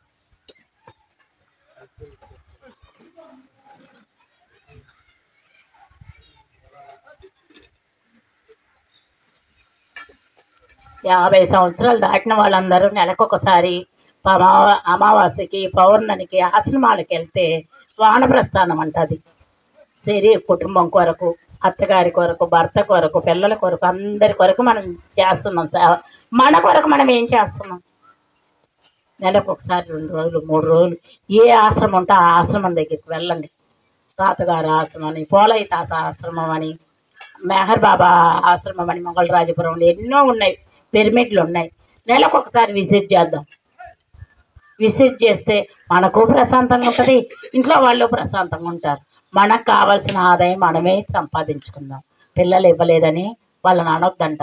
మనం రుణం ఉంటేనే మనం ఆస్తులు సంపాదించి పెడతామంట పిల్లలకి. మనం రుణం లేకపోతే పిల్లలు సంపాదించి పెట్టము. అది సత్యము. పిల్లలు ఏమనుకుంటారు, నువ్వేం సంపాదించావమ్మా మాకు, అందరికి అన్నట్టు కన్నావు అంటారు. అది కాదు కదా. అక్కడ మంచి అలవాట్లు వచ్చినాయి, మంచి బుద్ధులు వచ్చినాయి, మంచిగా ఉన్నావు కదా నువ్వు. శరీరాన్ని ధరించే భార్య బిడ్డలతో ఆరోగ్యంగా ఆనందంగా గడుపుతున్నావుగా. అది చాలదా. వాళ్ళకి తెలియక అజ్ఞానంతో పిల్లలు చెబుతారు. మనం తెలుసుకున్నాం కదా, భగవంతుడు నాకు మంచి కోడలు ఇచ్చావు, మంచి అల్లను ఇచ్చావు, నాకు ఈ జన్మకి ఇది చాలు, మంచి మార్గంలో ఉన్నానని తృప్తి పడాలంట. మనం వానప్రస్థానం చెయ్యాలంట నెలకోసారి, పౌర్ణానికో అమావాస్యకో. ఎవరికన్నా వెళ్ళేటప్పుడు ఛార్జీలు లేకపోయినాయి అనుకోండి, మనం మనకున్న దాంట్లో పెట్టి వాళ్ళని తీసుకెళ్ళామనుకో, ఒక్క ఆత్మని మేలుకొలిపిన చాలంట మన జీవితానికి. ఎంతమంది చేస్తున్నాం. ఒక ఆటో ఖర్చు, లేకపోతే ఒక కడతాలకి వెళ్ళడానికి ఒక అమ్మకు డబ్బులు ఉండవు. తలా ఒక 100 రూపాయలు వేసిన ఆ అమ్మాయిని కడతాలు తీసుకెళ్ళొచ్చుగా. ఆ అమ్మాయి మేలుకుందనుకో ఎంత హ్యాపీగా ఉంటుంది. ఒక అమ్మ మొన్న చనిపోతానని ఫోన్ చేసి ఏడుస్తుంది. బిడ్డలు ఉన్నారు, డబ్బులు ఉన్నాయి, అన్నీ ఉన్నా ఆవిడ డిప్రెషన్లో ఉంది. మాటలు చెప్పేవాళ్ళు లేక వినేవాళ్ళు, డబ్బున్నా కాపాడుతుంది ఆవిడ్ని. ఆ మనసు సంచలం అయిపోతుందా, చచ్చిపోతాను అంటుంది ఫోన్ చేసి. అమ్మ నువ్వు చచ్చిపోతానంటే ఎక్కడికి పోవు, నువ్వు టైం వస్తే నీకు పోతావు, నువ్వు బతుకు, నీకు డబ్బు ఉంది, అన్నీ ఉన్నాయి కదా, ఎందుకు ఏడుస్తున్నావు, ఏడ్చి సచ్చి ఏం సాధిస్తావని ఇలాగే మాట్లాడితే లేదులే విజయలక్ష్మి ఇంకోసారి ఆ మాట అన్నాను అంటే ఆ ప్రాణాన్ని అక్కడ ఆ క్షణం ఆపినట్టు ఉన్నావుగా. ఆమె చెప్పేది బాధే, అవి కొన్ని మనకు అంటుకుంటాయంట. ఆమె చెప్పే బాధలన్నీ విని మనం కాసేపు ఉంటే మనకు కూడా కొన్ని రోజులకు మారిపోతుంది. కానీ ఆ భావంతో ఉండకూడదు. ఆ మనిషి ఆ డిప్రెషన్లో నుంచి బయటకు వచ్చిందిగా ఆ గంట మాట్లాడడం వల్ల. మాట్లాడే వ్యక్తి లేకపోతే ఆ వ్యక్తి ఏం చేస్తుంది, అదే చేసుకో. ఆ ఒక్క వ్యక్తినన్నా కాపాడాలి మనము. వాళ్ళు చెబుతుంటే మనం ఎనర్జీ లాస్ అవుతుందని అనుకోవద్దు. చేతలేని సహాయం, అది కూడా ఒక సహాయమే. మరి ఆమె డబ్బు ఉంది, అన్నీ ఉన్నాయి, మరి ఎందుకు ఏడుస్తుంది, చచ్చిపోతాను అంటుంది. మూల కారణం చెప్పమ్మా, ధ్యానంలో కూర్చో, వాళ్ళకి ఎవరైతే నిన్ను ఇబ్బంది పెడుతున్నారో క్షమాపణలు చెప్పుకో. మరణం ఎప్పుడైనా వస్తుంది. నువ్వు ఎన్ని శ్వాసలు తెచ్చుకున్నావు అన్ని శ్వాసలు అనుభవించేదాకా ఉండాల్సిందే. ఈ కర్మలు నిన్ను తొలగిచ్చేస్తున్నాయి. ఈ బాధలన్నీ వాళ్ళ రూపంలో వచ్చారు నీకు, వాళ్ళ క్షమాపణ చెప్పుకో, ధ్యానంలో కూర్చో అని 3 రోజుల నుంచి ట్రైనింగ్ ఇస్తున్నాడు. మరి డబ్బు ఉంది, ఇల్లుంది, సంపద ఉంది, అన్ని బిడ్డలు ఉన్నారు, ఎందుకు ఏడుస్తున్నావు నువ్వు? వాళ్ళ వల్ల బాధపడుతున్నావు. వాళ్ళకే క్షమాపణ చెప్పుకోను. ఏ జన్మలో ఇబ్బంది పెట్టుంటే ఈ రూపంలో బిడ్డల రూపంలో వచ్చారు, క్షమాపణ చెప్పుకో. చెప్పగా వాళ్ళే మారి మన దగ్గరకు వచ్చి అమ్మ అని చెప్పి ప్రేమగా పలకరిస్తారు. అని చెప్పగా కొంచెం ఏడుపు ఆపింది.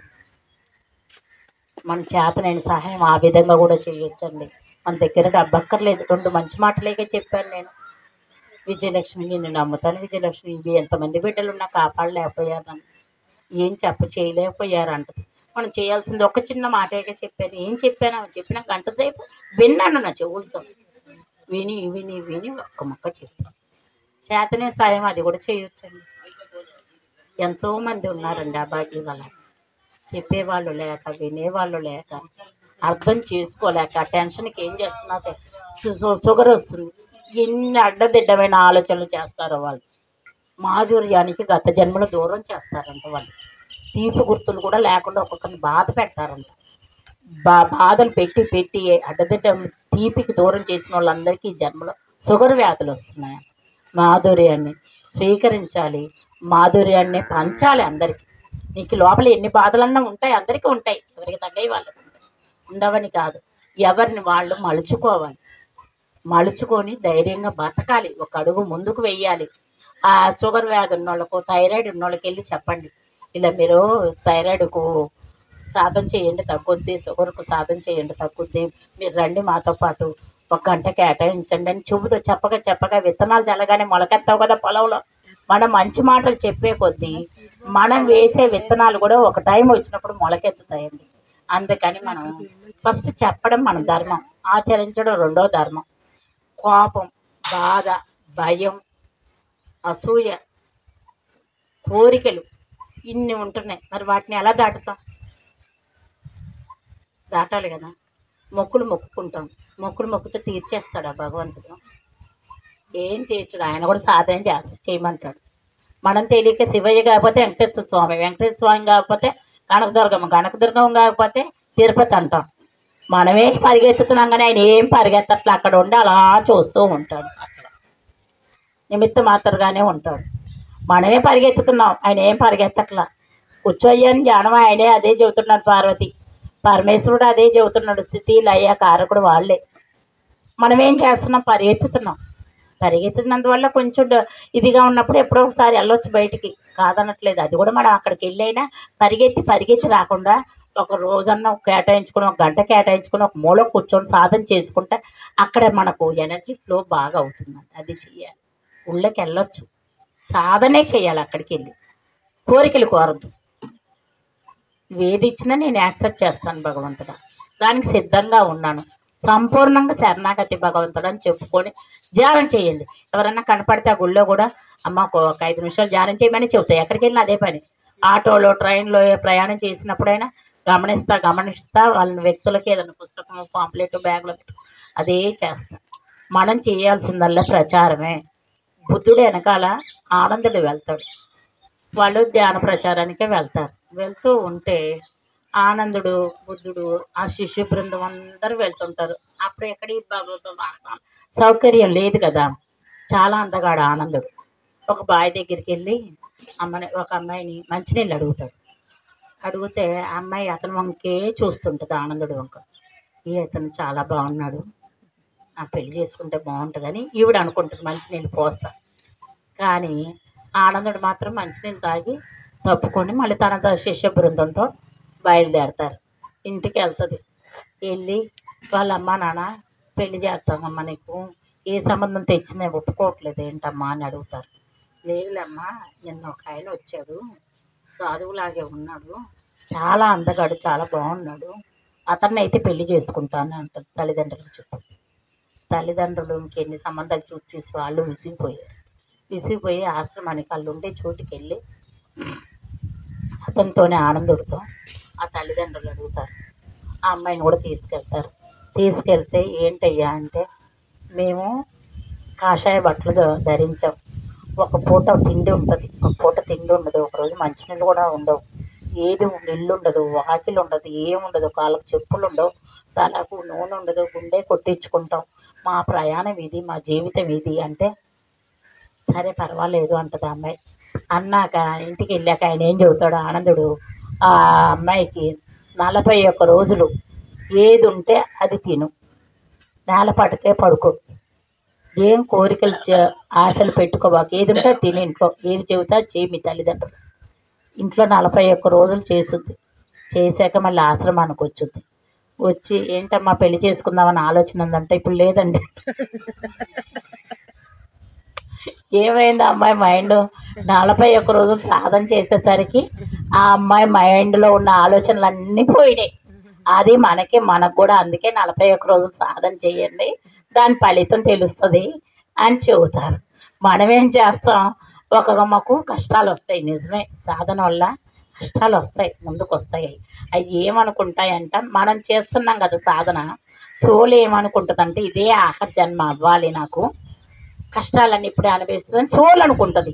మనం ఏమనుకుంటాం, సాధన చేస్తున్నాం, ప్రాబ్లమ్స్ ఎక్కువైపోయినాయి, నాకు సమస్యలు ఎక్కువైపోయినాయి అనుకుంటాం. అది కాదంట కారణం.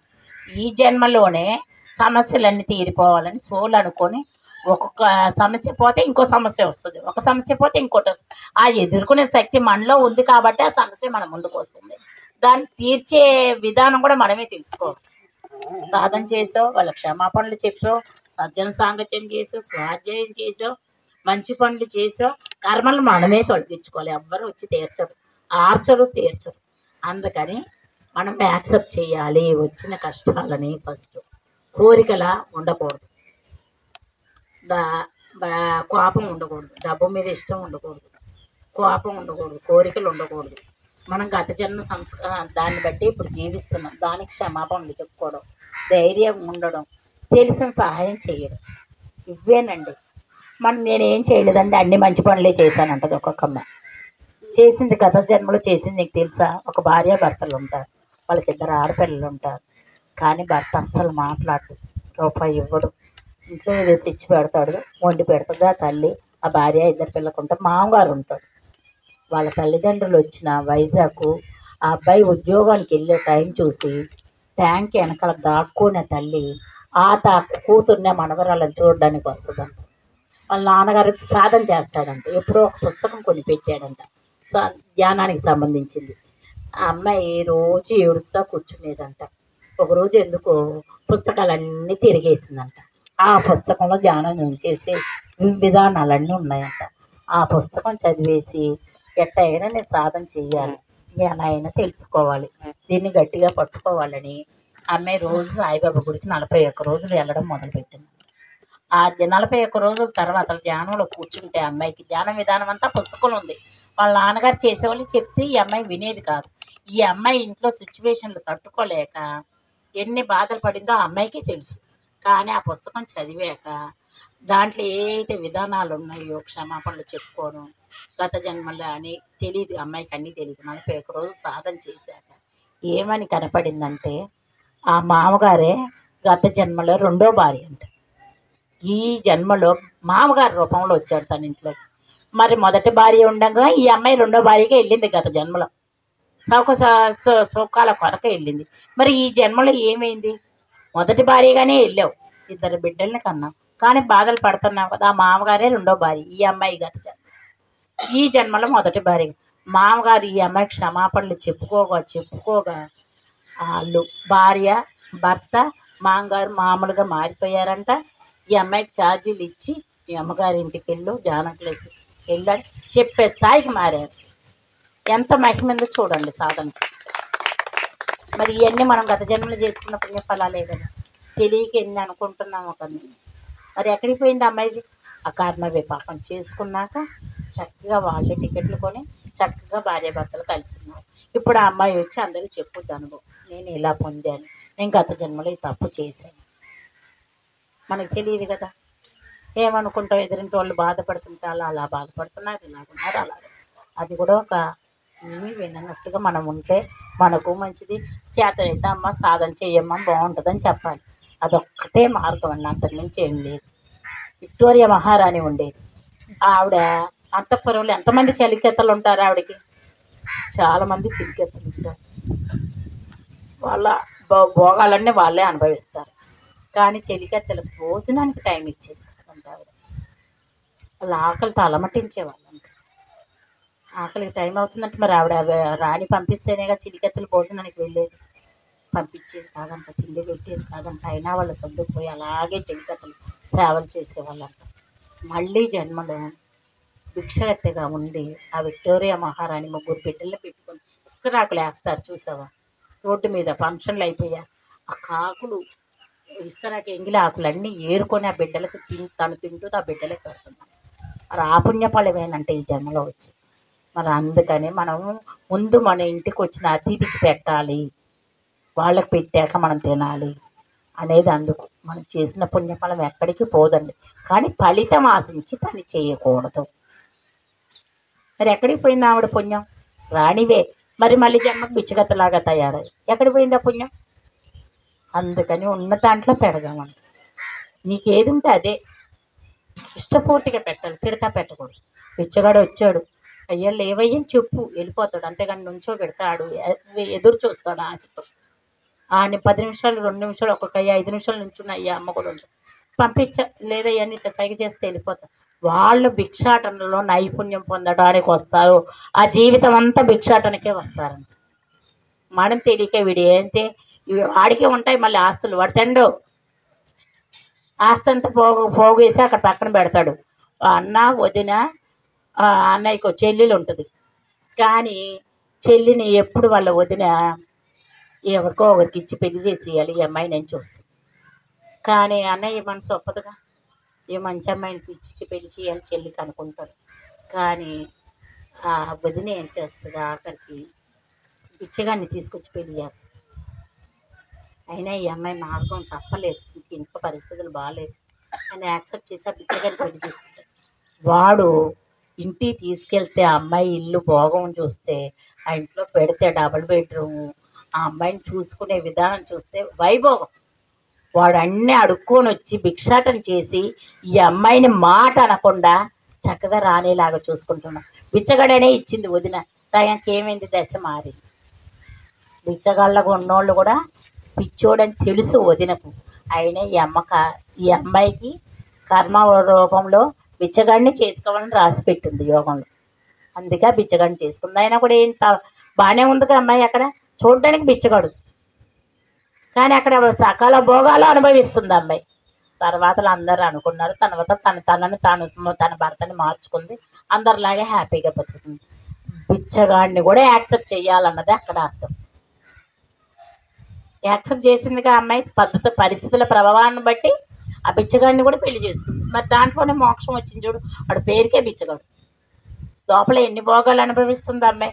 అస్సలు చెయ్యి వేసేవాడు కాదంట మీరు. అలాగ మత్సల్లో పడకుండా బతికిందంట అనుభవాలు రాశారు పుస్తకాలు. ఎన్నో ఉంటాయండి మూలాల్లోకి వెళ్తే తెలుసుకోవాల్సినవి. మనం ధ్యానం చేస్తాం, సాధన చేసినప్పుడు పైలోకల్లో పిల్లలు, మన భర్త పిల్లలు ఎవరో ఒకరు చనిపోయిన వాళ్ళు ఉంటారు. వెళ్ళిపోయిన వాళ్ళు ఉండకుండా మనోళ్ళు వస్తారని ఎదురు చూస్తారంట. పైన ఎదురు చూసిన వాళ్ళు చూడకుండా ఎప్పుడు వస్తారు అనేసి వీళ్ళని పిలుస్తారంట. వీళ్ళకి ఆరోగ్యం బాగాలేకపోయినా మీరు రండి మాతో పాటు అని పిలుస్తారంట. వీళ్ళకి భయం వేసి తాయితాలు కట్టించడం, అవి చేయడం ఇవి చేయడం చేస్తారు. కాదంట, తాయితాలు కట్టించకుండా వీళ్ళు మామూలుగా ఉండి ఎవరి ద్వారా సాధన చేసి శక్తిని తీసుకుంటే వాళ్ళ భయం అన్నది పోద్దంట. మనం తెలియక భయపడి మనోవ్యాధికి గురి అవుతారు. మనోళ్ళు ఏం చేస్తారు, భూత వైద్యులకు తీసుకెళ్ళి వాళ్ళకి తాయితలు కట్టేస్తారు. వాళ్ళు ఏం చేస్తారు, ఒక్కొక్కరు చెట్టు కట్టేసి కొట్టే వాళ్ళు కూడా ఉన్నారు భూత వైద్యులు. అవన్నీ వీళ్ళు కావాలని చేసేయండి. అది వాళ్ళకు తెలియక ఎక్కువ ఆలోచించడం వలన మనసు అన్నది డైవర్ట్ అవుద్ది అంతే. వాళ్ళకేం భూతం పట్టలేదు, దయ్యం పట్టలేదు. కానీ మూలాల్లోకి వెళ్ళి చూస్తే వాళ్ళ ఒక్క ఆలోచనతోనే ఆ డిప్రెషన్లోకి వెళ్ళిపోతాం. ఆ డిప్రెషన్ల గురించి అడిగితే వాళ్ళకు వాళ్ళ మూలంగా ఇంకా మనం కనుక్కుంటే డిప్రెషన్లో నుంచి బయటకు వస్తారు. మందులు లేకుండా మనిషిని బాగు చేయొచ్చు. మనం తెలియక దయ్యాలు పట్టినాయి, భూతాలు పట్టినాయి అంట. కానీ వాళ్ళు ఒక సినిమాలో చూపించారు, చూసారా మీరు? నాని ఉంటాడు హీరో, మరి చూసాడా అందులో ఎంత చేస్తాడు. స్పిరిచువల్ సినిమాలు చాలా వస్తున్నాయి అన్నీ. మనం చూసి మనం ఎన్నో తెలుసుకోవచ్చు. చూడాలి, సినిమాలు చూడాలి, నాటకాలు చూడాలి, కానీ అందులో పాత్రను మనం స్వీకరించకూడదు. ఒక్కొక్క అమ్మ సీరియల్స్ చూసి ఆ సీరియల్ నెక్స్ట్ డే రాకపోతే ఆగిపోతే ఈమె కూడా మౌలోడికి వెళ్ళిపోయిన అమ్మ కూడా ఉందంట. పెద్ద ఆవిడే. ఆ పెద్ద ఆయన తిప్పి హాస్పిటల్ ఇసుగు పుట్టిపోయిందంట, వదిలేశాడంట. కొన్ని రోజులకి ఎందుకు ఆ సీరియల్ వచ్చిందంట. కొత్త లేచి మళ్ళీ మామూలుగా మాట్లాడుతున్నాం. ఎంత ప్రభావం మనం ఏదో తెలుసుకుంటున్నామా? ఆ విలన్ పాత్రలన్నీ మనమే. మంచి పాత్రలను తీసుకుంటున్నామా? విలన్ పాత్రలు మాత్రం మనమేగా అక్కడ ఉండేది.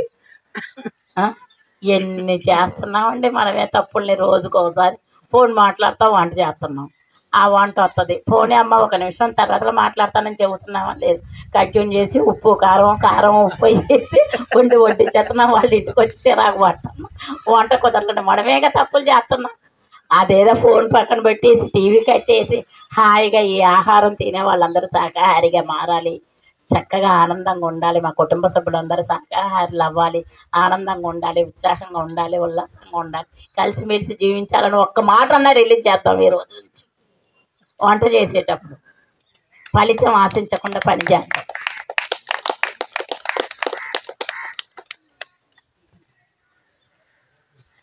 అమ్మాయికి తల్లి గర్భంలో ఉండగానే వాగ్దానం చేసింది కదా అబ్బాయి, నేను అబ్బాయిగా వచ్చి తల్లిదండ్రులను చూసుకుంటానని. పెద్ద అవుద్ది, చక్కగా చాలా అంతకత్తే 2 లక్షల జీతం ఉంటుంది, మంచి భర్త, మంచి అత్తగారు, మంచి జీతం, లగ్జరీ లైఫ్. కానీ ఎన్ని హాస్పిటల్ తిరిగినా పెళ్ళి అయ్యింది, అత్తగారింటికి వెళ్ళింది, వాళ్ళు పిల్లలు లేరని గోల. అక్కడికి వెళ్ళాక అన్ని కణుతులు ఉన్నాయి అంటారు గర్భసంచులు ఆడపిల్లలకి. ఆ కణుతులు అన్నీ తీస్తే కానీ మీకు సంతానం కలగదమ్మా అంటారు. ఎన్నో హాస్పిటల్ తిరిగింది అమ్మాయి. తిరిగింది, ఇంకా లాభం లేదు అనిపించింది. ఎవరు చెప్పారో ఒక ధ్యానం గురించి చెప్పాక 41 రోజులు సాధన చేసింది. చేసుకున్నాక ఆ అమ్మాయి విజన్ ఆ అమ్మాయి కనబడిందంట. నేను తల్లి గర్భంలో ఉండగా వాగ్దానం చేశాను నా తల్లిదండ్రులకు, మగబిడ్డగా ఉండి మిమ్మల్ని ఆళ్ళ పాళ్ళ చూసుకుంటానని. నాదే తప్పు, నేను ఆడపిల్లగా వచ్చానని తనకి తెలుసు, నిర్ణయించుకొని వచ్చింది. కానీ వాగ్దానం చేసింది కదా, తల్లి గర్భంలో ఉండగానే వాగ్దానం చేసింది.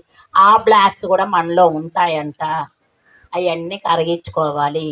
ఆ అమ్మాయి తనను తను క్షమాపణ చెప్పుకొని నేను తప్పు చేశాను, వాగ్దానం చేశాను, నా వాగ్దానాన్ని విరమించుకుంటానని చెప్పి సాధన చేసుకొని ఆ బ్లాక్స్ అన్నీ క్లియర్ చేసుకున్నాక ఆ కణుతులన్నీ క్లియర్ అయిపోయినాయండి. మందులు లేకుండా.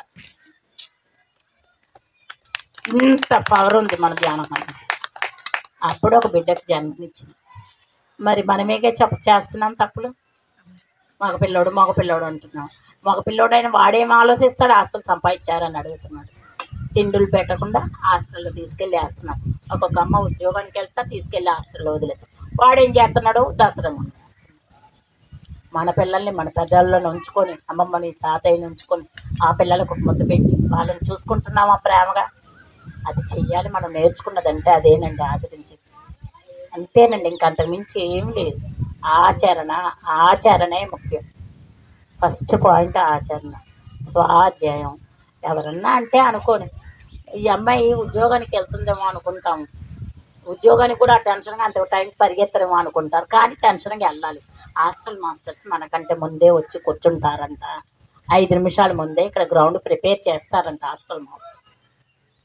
అందుకని మనం టైంకి వచ్చి కూర్చోమని చెప్పేది. మనం కూర్చున్నాక ఏం చేస్తాం, అటు ఇటు అవతల వాళ్ళకి ఫోన్ సౌండ్ పెట్టడము, అది ఆఫ్ చేయడం కూడా రాదు. ఒక్కొక్క అమ్మకి ఫోన్ మాట్లాడటం, జిప్పు తీసిన కవర్ వినపడుతుంది, జిప్పు సౌండ్ కూడా వినపడుద్ది మనం ఎంటీ మైండ్తో. అది తపస్సు భంగం చేసినట్టే. మనం చెయ్యకపోక వాళ్ళకు మనము అడ్డం పడినట్టే. ఆ పుణ్యాన్ని మూటగట్టుకోవద్దు. దయచేసి ఫోన్లు స్విచ్ ఆఫ్ చేయండి, సౌండ్గా కూర్చోండి, లేకపోతే పక్క తప్పుకోండి. ఇంకోసారి రిపీట్ చేయండి మేడం, కొత్త వాళ్ళు ఉన్నారు, చెప్పండి. హాస్టల్ మాస్టర్స్ మనకంటే ముందే 5 నిమిషాలు 10 నిమిషాలు ముందే వస్తారు. ఈ గ్రౌండ్ ప్రిపేర్ చేస్తారు వాళ్ళు. మనం వచ్చేటప్పుడే ఫోన్లు స్విచ్ ఆఫ్ చేసుకొని వద్దాం. వచ్చాక బ్యాగ్ జిప్పు తీసిన జిప్పు సౌండ్ కూడా వినపడుతుంది. మనం అంతా ఎంటీ మైండ్తో ఉంటాం, అది కూడా భంగం చేసినట్టే. అందుకని ఫోన్లు స్విచ్ ఆఫ్ చేసుకుందాం. ఫోన్ బ్యాగులు జిప్పులు తీయడం, కవర్లు తెచ్చిన సప్పుడు వినపడుతుంది, ఆ సౌండ్ కూడా వినపడకూడదు. పిన్ డ్రాప్ సైలెంట్ ఉండాలి. యోగులు మనకంటే ముందు వస్తున్నారు, మన గ్రౌండ్ సిద్ధం చేస్తున్నారు.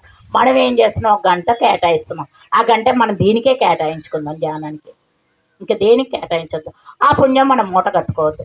తపస్సు చేసే వాళ్ళ దగ్గరికి వెళ్ళి ఇన్నాళ్ళు వాళ్ళ కమండంలో నీళ్లు పట్టుకొని ఇలా చల్లేవాళ్ళు. వాళ్ళు కుక్కలు అనగానే కుక్కలు అయిపోవడం, పిల్లి అనగానే పిల్లి అని. నీళ్ళకుందా కవరు, ఇతను వాక్కుకుందా చెప్పండి? అందుకని మన వాక్కు మనం సరి చేసుకోవాలి. ఏది బదిలే అది మాట్లాడకూడదు. తెలిస్తే మాట్లాడు, తెలియకపోతే మేలకుంటుండు, మౌనంగా ఉండు. వాళ్ళు తిట్టారని వీళ్ళు తిట్టారని అనుకుంటే ఇక్కడ 1 గంట సేపు సాధన చేసింది కాబట్టి 0 అయిపోతుంది. ఏమి ఫలితం ఉండదు. ఏళ్ళ తరబడి సాధన చేసినా అంతే. అందుకని మన వాక్కును మనం సరి చేసుకుందాం, మౌనం ఉందాం, తెలుసుకున్న దాన్ని ఆచరిద్దాం, మంచి పనులు చేద్దాం, ఫలితాన్ని ఆశించకూడదు. తెలుసుకున్నది చెబుదాం 10 మందికి. ఒక అమ్మ అత్త కోడల్లో ఉంటారు. కొత్త కోడలు వచ్చింది. రోజు అమ్మాయి మరి ఈమె తెచ్చుకున్న పుణ్యమే కదా, కోడల్ని బంగారు కోడలు తెచ్చుకుంది, కర్మలు తొలగుతాయని. అమ్మాయి రోజు అరవడం, ఈమె బాధపడ్డం. ఇంకో అమ్మాయి ఎదురింటి ఆవిడ చూస్తుంది వీళ్ళని, ఈ అత్త కోడల్ని. ఏంటి కోడలు వచ్చిన కాంచెలు ఇంట్లో ఎప్పుడు ఇదే అని చూస్తూ ఉంటుంది, ఇదే జాస పెడుతుంది. అవి వాళ్ళ ఇంట్లో ఏ పని చేసుకుంటే నీకెందుకు, వాళ్ళ అత్త కోడళ్ళు ఎలా నీకెందుకు, వాళ్ళు ఏ చీర కట్టుకుంటే నీకెందుకు, అనవసరం కదా మనకు. కావాలని కదా మనం మూట కట్టుకుంటున్నాం. రానే వచ్చింది ఒకరోజు కోడలు. మరి ఏమి ఆలోచించింది, అత్త కోడలు వస్తే అలా ఉంటుంది ఇలా ఉంటుందని భయం అంతా పోగేసుకుంది. ఈమెకు యద్భావం తద్భావం అంటే అదే. పుణ్యాలు మూట కట్టుకోవడం తప్పితే ఏమీ లేదండి. ఒకరి గురించి మాట్లాడొద్దు, చూడొద్దు. ఎనర్జీ మనదే కోల్పోతాం. వాళ్ళకేం లేదు, వాళ్ళ పని వాళ్ళు చేసుకుంటారు, వాళ్ళు పట్టించుకోరు. మనమే కోల్పోతాం. అందుకని ఎరుకతో మాట్లాడదాం, ఎరుకతో తిందాం, చేసే ప్రతి పని ఎరుకతో చేద్దాం. సముద్రం అంత సమృద్ధి ఎరుగుతూ ఉండాలంట. ప్రతి క్షణం వర్తమానంలో ఉండాలంట. ప్రతి క్షణం ఆనందం, సమృద్ధి, సంపదతో జీవిస్తున్నానని చెప్పుకోవాలి. జబ్బున్నా సరే, జబ్బు ఉంటేనేమో నాకు థైరాయిడ్ ఉంది, షుగర్ ఉంది, బీపీ ఉందని చెప్పుకుంటున్నాం. ఆస్తులు ఉంటే చెప్పుకుంటున్నామా? ఎవడన్నా 10 రూపాయలు అడుగుతాడా భయంతో ఆస్తులు ఉన్నాయని చెప్పం. జబ్బులే పెరుగుతాయి మనకి. ఆస్తులు ఉంటే చెప్పుకున్నందువల్ల ఏం లేదు. ఇష్టమైతే ఇస్తావు, లేకపోతే ఇవ్వవు. సాయం చేయాలనుకుంటే నువ్వు చెప్పుకోవడం వల్ల నీ జబ్బే పెరుగుతుంది. అక్కడ ఏం గిఫ్ట్లు ఏం రావు. మనం దయచేసి జబ్బులు ఉంటే చెప్పుకోవద్దు. వాటి క్షమాపణలు చెప్పుకోండి, వాటిని యాక్సెప్ట్ చేయండి. వాటి ద్వారా ఏం నేర్చుకోవాలో ఆ పాఠాన్ని నేను నేర్చుకుంటాను అని చెప్పుకోగా ఆ జబ్బు కరిగిపోద్దండి. ఏ జబ్బు అయినా సరే క్షమాపణ. కాలు ఇరిగింది నాకు, కాలు ఎవరిదో ఇరగొట్టి ఉంటాను. గత జన్మలో, ఈ జన్మలో కాలు ఇరిగింది. ఆ కాలుని యాక్సెప్ట్ చేయాలి. ఎవరిదో ఇరగొట్టి ఉంటాను, భగవంతుడు తెలియక అజ్ఞానంతో చేశాను, నన్ను క్షమించయ్యా. దాని ద్వారా నేను పాఠాన్ని నేర్చుకుంటానయ్యా, నేను యాక్సెప్ట్ చేస్తున్నాను ఈ నొప్పినంటే కొన్ని రోజులకు ఆ నొప్పి తగ్గిపోద్దండి. మందులు వాడకుండానే తగ్గి ఉన్నాయి. జంతువులకు చూడండి, కాళ్ళు చేతులు అన్నీ ఇరుగుతాయి, అవి మూలకి వెళ్ళి పడుకుంటాయి, పడుకోగానే తగ్గిపోతాయి వాళ్ళకి నొప్పులు. మనం ఏందో హాస్పిటల్ చుట్టూ పరిగెత్తుతున్నాం. మనం మౌనంగా ఉండట్లే, వాటికి చేయాల్సింది చెయ్యట్లేదు. చికిత్స మౌనంగా ఉండి, కదలకుండా ఉండి, ఆహారం ఎంత తినాలో అంతే తిని, ఆలోచనలు చేయకుండా ఉంటే ప్రతి ఒక్క జబ్బు తగ్గుద్దండి. మూల కారణం ఆలోచనలు వదిలేయాలి, అడ్డదిడ్డమైన ఆలోచనలు. First point. నోరు ఇప్పొద్దు. అవసరమైతే ఇప్పుడు మౌనంగా ఉన్నామని చెబుతాం. మౌనంగా ఉన్నాకైనా వాళ్ళని చూడగానే లోపల రగులుతుంటుంది. అది మౌనంగా ఉన్నట్టు ఎలా అవుతుంది? ఆత్మ మౌనంగా ఉండట్లా, అంతర్మౌనం కూడా ఉండాలి. ఎన్ని తెలుసుకుంటున్నామండి. ప్రతిసారి కాలంలో పుట్టడం మనం అందరం ధన్యులమండి. ఒకసారి మనస్ఫూర్తి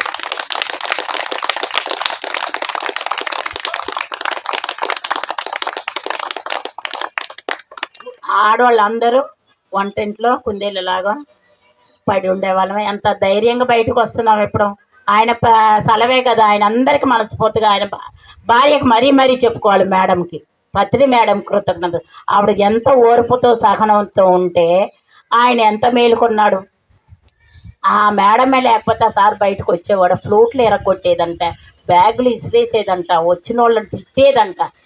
ఆయన కూడా ఆయన మౌనంగా బరాయించి ఆయన పని ఆయన చేసుకుంటూ ఉండేవాడంట. మరి ఎంత శక్తిని పెంచుకుందో ఆవిడ. ఆవిడ అంత గట్టిగా చేయడం మూలనే సార్ ఇంకా పట్టుకొని ఎవడన్నా ధ్యానం చేస్తాడో అతను ప్రకృతికి ఉపయోగపడతాడో తెలిసి అరటి పండ్లు అమ్ముకునేవాడైనా, ఇంకేదన్నా వ్యాపారం చేసేవాడైనా వాళ్ళని తీసుకొచ్చి నువ్వు ఆ వ్యాపారం చేస్తే నీకు ఎంత వస్తుంది అయ్యా అంటే 500 అనేవాడంట. 500 నేను ఇస్తానని చెప్పి కూర్చోబెట్టి ధ్యానం చేయించి వాడికి 500 చేతిలో పెట్టేవాడంట. మరి అంత పని మనం చేస్తున్నామా? సెల్ఫ్ చెకింగ్ చేసుకుందాం. మనం నిండుగా చీరలు ఉంటాయి, ఇంటి నిండుగా సామాన్లు ఉంటాయి. సంవత్సరం వస్తే సార్, సంక్రాంతి వస్తే సార్ అటకల మీద బిందెలతో, బకెట్లతో, రాగి బిందెలతో పెడతాం. అందులో తాతలు ముత్తాతలు అమ్మమ్మ ఇచ్చిందని, నాయనమ్మ ఇచ్చిందని పేర్చి పెట్టుకుని అందులో అందరూ వచ్చి కూర్చుంటారంట. రేమాళ్ళు చేస్తున్నామా? వస్తువుల్ని చెయ్యట్లేదు, అందులో వచ్చి వాళ్ళు కూర్చుంటారంట.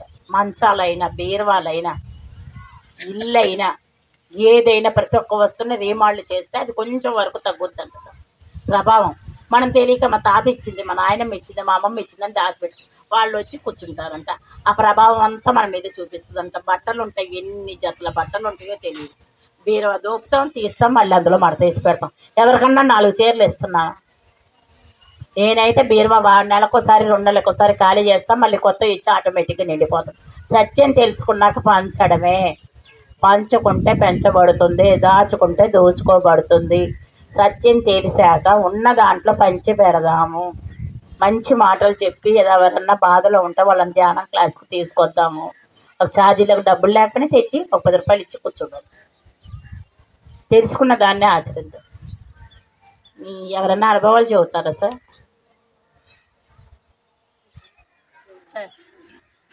మీలో ఎవరన్నా? ఇప్పుడు మా ఇంటికాడ పిల్లలు కుక్కలు ఉన్నాయండి. ఆ వంటతో చిచ్చి అసలు రోజు చేస్తావో ఎందుకు ఆ మాటలు ముట్టాడుతుంది, ఇట్లో ముట్టాడుతుంది. నేను వెళ్ళంగా నా కాళ్ళ చుట్టూ చుట్టేస్తాయి. మరి నేను తినేదాంటేనే రోజు 2 సార్లు 2 పూటలు వేస్తా ఉంటా. నేను వెళ్ళంగానే మళ్ళీ నా దగ్గరికి పరిగెత్తుకోవాలి. మరి నువ్వు పెడతావని ఆశ ఉంది కదా, వాటికి మొగజీ వాళ్ళకి కూడా పెట్టాలి కదా. మరి కుక్కలు ఉన్నాయి 2. నేను కేంద్రం కాడికి వెళ్తే నా ఎంబడి వస్తాయి. వెళ్ళండి ఎందుకు ఇక్కడ రాకంటే నా దగ్గరికి వచ్చే కేంద్రంలో కూర్చొని మరి వాటికి రుణం ఉన్నావు, నువ్వు తీర్చుకోవాలి కదా. అది మీ ఇంట్లో కూడా ధ్యానానికి వ్యతిరేకించారు కదా? చాలా వ్యతిరేకించి కూర్చి ఇంట్లో ఉండొద్దని బయటికి పంపించేశారు. ఇంట్లో ఉండొద్దని బయటికి పంపించేశారు. వచ్చేసారు ఆ కుర్చీలు వేసి పెట్టారు. ఏది మానలేదు. అది మనకు ఒక పరీక్ష అంట. భగవంతుడు మనకి ఇలా పరీక్షలు పెడతారంటే వీళ్ళు ఎంతవరకు ప్రకృతికి ఉపయోగపడతారు అని మన ఇంట్లో వాళ్ళ రూపంలోనే వస్తారంట శత్రువు. దాన్ని కూడా యాక్సెప్ట్ చేసి మానలేదు. అప్పటికి ఇప్పటికి మానలేదు. వాళ్ళకి చేయాల్సినవి చేసి పెడతాను, నా పని నేను చేసుకుంటాను. ఏది మానొద్దండి. తెలుసుకున్న దాన్ని గట్టిగా పట్టుకోవాలి.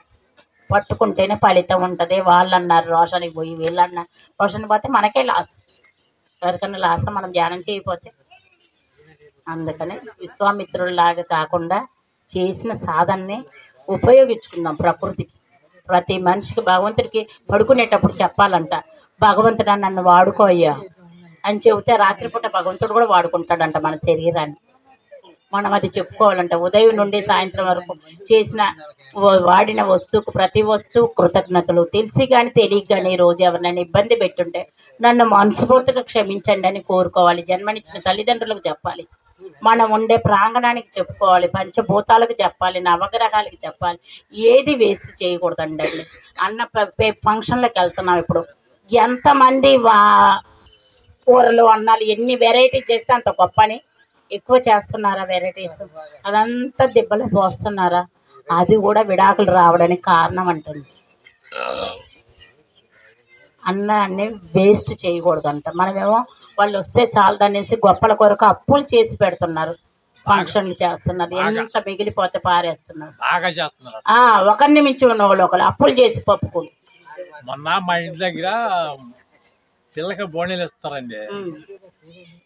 నా సిద్ధాంతం ఇప్పుడు నాకు 76 సంవత్సరాలు వచ్చింది.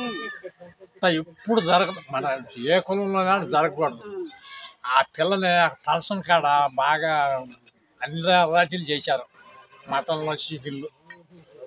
ఆ పిల్లలు ఇంటి దగ్గరికి ఒక 80 లక్షల కారు కొన్నాడు, 4 వడ్డానాలు పెట్టారు.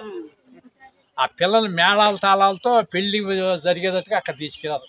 ఆ ఫంక్షన్ కాడికి సరే తీసుకెళ్ళండి అనుకున్నాం మనసు. అది కూడా అది తీసుకెళ్ళొస్తారు. అంతగా కొంతమంది పిల్లలకు పెళ్ళిళ్ళు చేస్తున్నాం, వాళ్ళకి ఇష్టం లేకపోయినా చేస్తున్నాం. వాళ్ళ పెళ్ళి అయ్యాక చూడండి 6 నెలలకో సంవత్సరానికి ఆ పిల్ల చనిపోతుంది గురేసుకుని. అది ఎందుకంటే మనము వాళ్ళకి కాదంట పెళ్లి చేసేది, వాళ్ళ శవాలకంట పెళ్లి చేస్తాం. తెలియక ఇష్టం లేకపోయినా వాడికి ఆస్తులు ఉన్నాయని, ఉద్యోగాలు ఉన్నాయి చేస్తున్నాం. వాళ్ళు 3 నాళ్ళ ముచ్చట కూడా తేరట్లేదండి. మనం చేసిన పొరపాటేగా. ఆస్తులు అంతస్తులు మనతో పాటు ఉంటున్నాయండి. ఒక్కళ్ళమే వస్తున్నాము, ఒక్కళ్ళమే వెళ్తున్నాం, ఏమీ ఉండట్లేదు. రతన్ టాటా కోట్లు ఆస్తుంది. హాస్పిటల్ పడి ఉన్నప్పుడు ఆయన అనుకున్నాడు, నాకు కారు ఉంది, డబ్బు ఉంది, ఏది ఉపయోగపడట్లేదు, నా శరీరం నాకు సహకరిస్తుందా అని బాధపడ్డాడు. ఏది సహకరిస్తుంది? మన శరీరాన్ని కాపాడుకోవాలి. మనం అద్దె ఇల్లు లాంటిదంట మన శరీరం. మన శరీరాన్ని కాపాడుకుంటే అన్నీ మన ముందుకు వస్తాయి. మన అన్నం మనం తినొచ్చు, ఒకరి మీద డిపెండ్ అవ్వకుండా. వాళ్ళు పెట్టలేదు వీళ్ళు పెట్టలేదని ఎప్పుడు అనుకోవద్దండి. మనకు ఉన్నదాన్ని ఇది ఈ పూటకు నాకు ప్రాప్తం, ఇది భగవంతుడు ఇచ్చాడు ఈ మాత్రం అని కృతజ్ఞత చెప్పుకోవాలంట. మనకు మనమే చెప్పుకోవాలంట. మన తప్పును పశ్చాత్తాపం, పరివర్తన, ప్రాయశ్చిత్తం అంటారు. పశ్చాత్తాపం అంటే ఏంటండి చెప్పండి మేడం, ఎవరన్నా ఒకరు.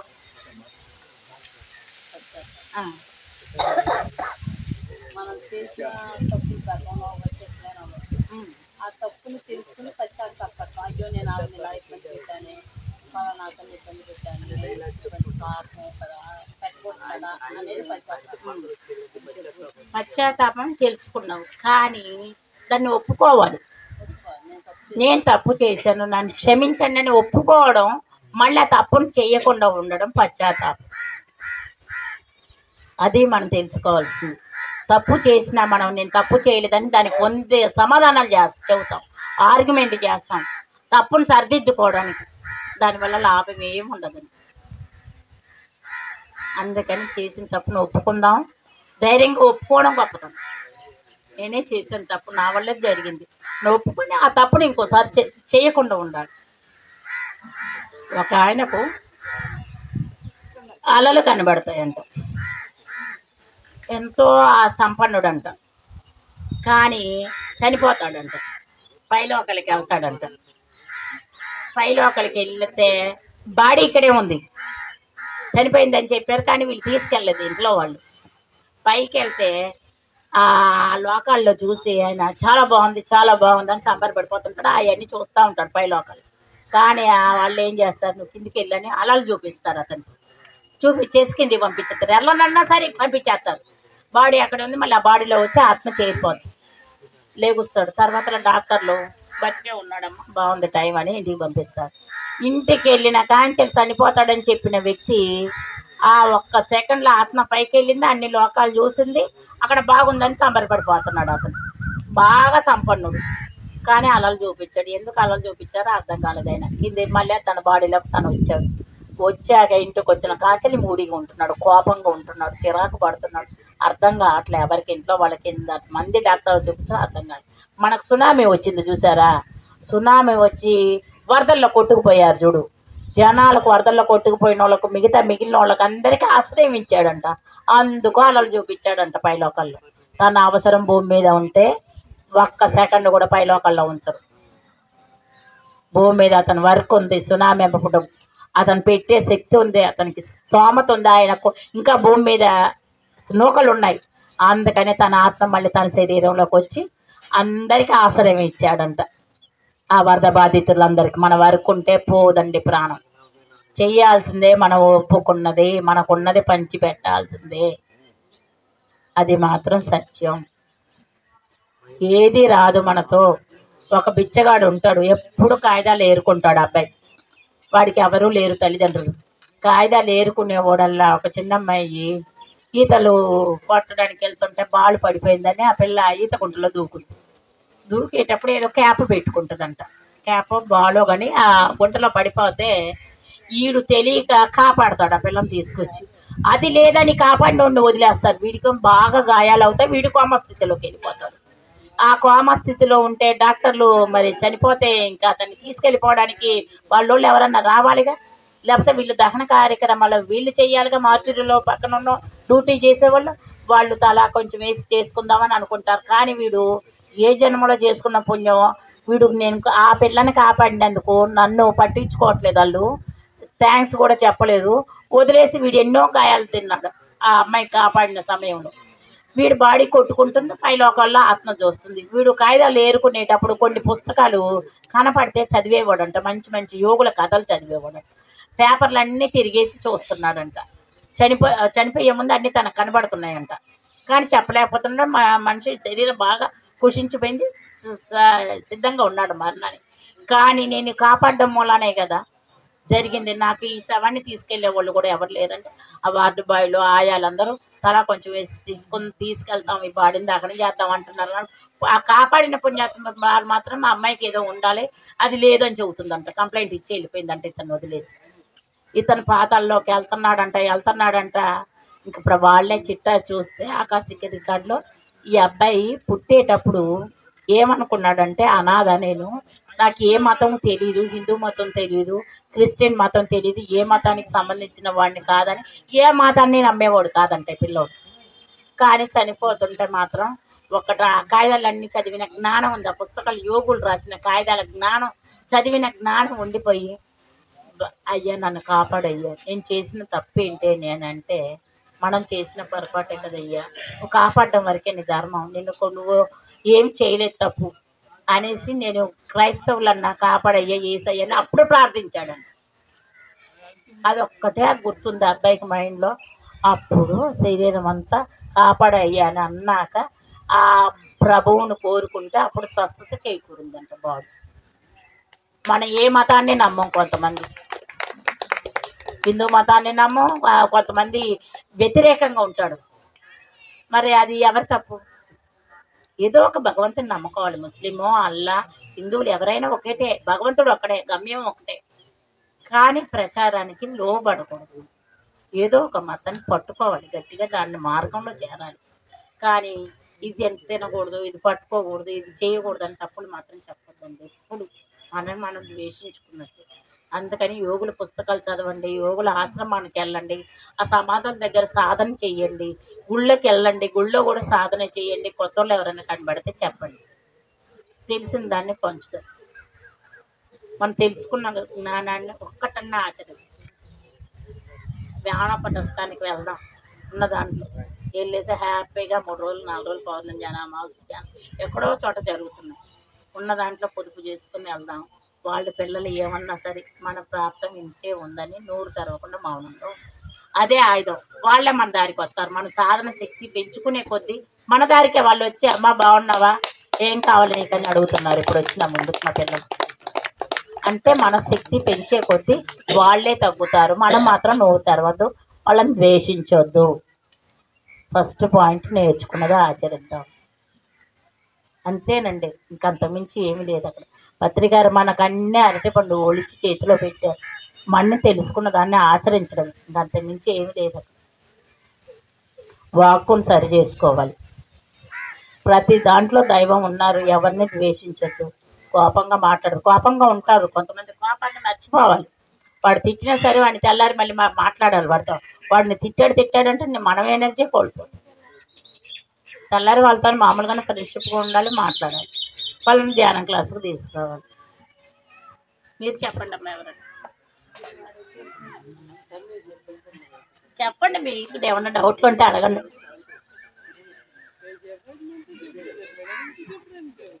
మీకు ఏదైనా డౌట్లు ఉంటే అడగండి.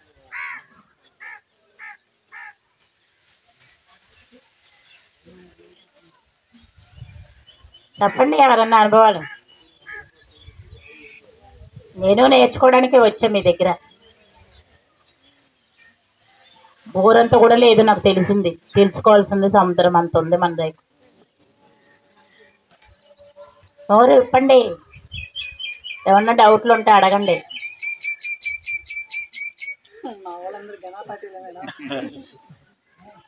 అయితే మీ అనుభవాలు నేను వింటాను. చెప్పండి గణపాటిలో. అయితే నేను నేర్చుకుంటాను మీ దగ్గర.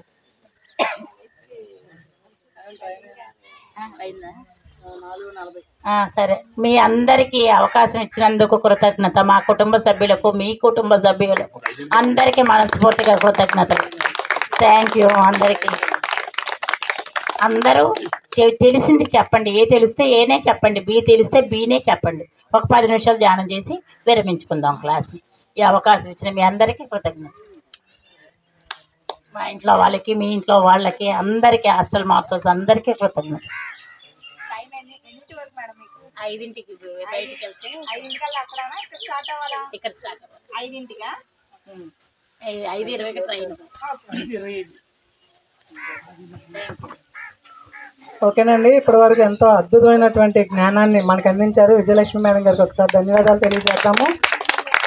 అలాగే మేడం గారికి ట్రైన్ టైం అయిపోతుంది. 5:20కి ట్రైన్ అంట. 5ంటికి ఇక్కడి నుంచి పంపించేది. ఇంకా పావు గంట ఉంది కాబట్టి పావు గంటలో మేడం గారికి సన్మాన కార్యక్రమం చేసుకుని తర్వాత కొత్త వారు ఈరోజు చాలామంది వచ్చారు. చాలా సంతోషంగా ఉంది. వారు 11 రోజుల క్లాసుల్లో ఏమి నేర్చుకున్నారో చక్కగా విందాం, తెలుసుకుందాము. వాళ్ళకి ఏదైనా డౌట్లు ఉంటే ఇక్కడ సీనియర్ మాస్టర్స్ ఉన్నారు కాబట్టి వాళ్ళ యొక్క డౌట్ని క్లారిఫై చేద్దాం. ఓకేనా? ఒక 10 నిమిషాల పాటు మేడం గారికి చిరు సన్మానం చేసుకుందాం.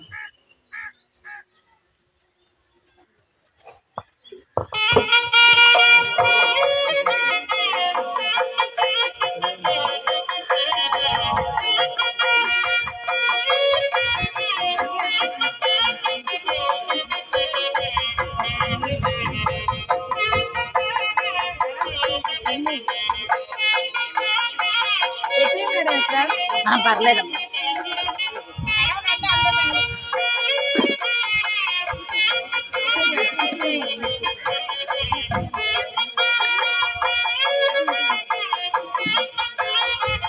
మేడం అందరూ లైవ్ కెమెరా అర్థం రాకుండా రండి.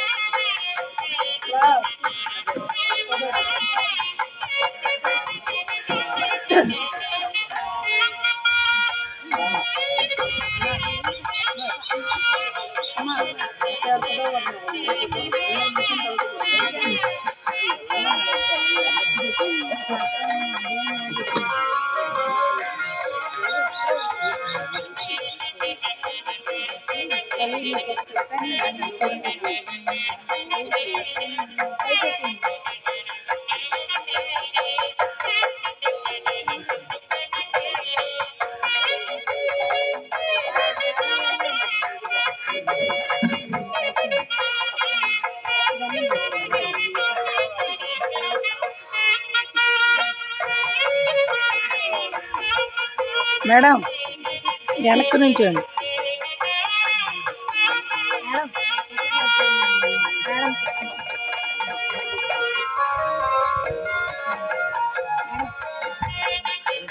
మేడం ఇటు తిరిగేవండి కొంచెం. కృష్ణకుమారి గారు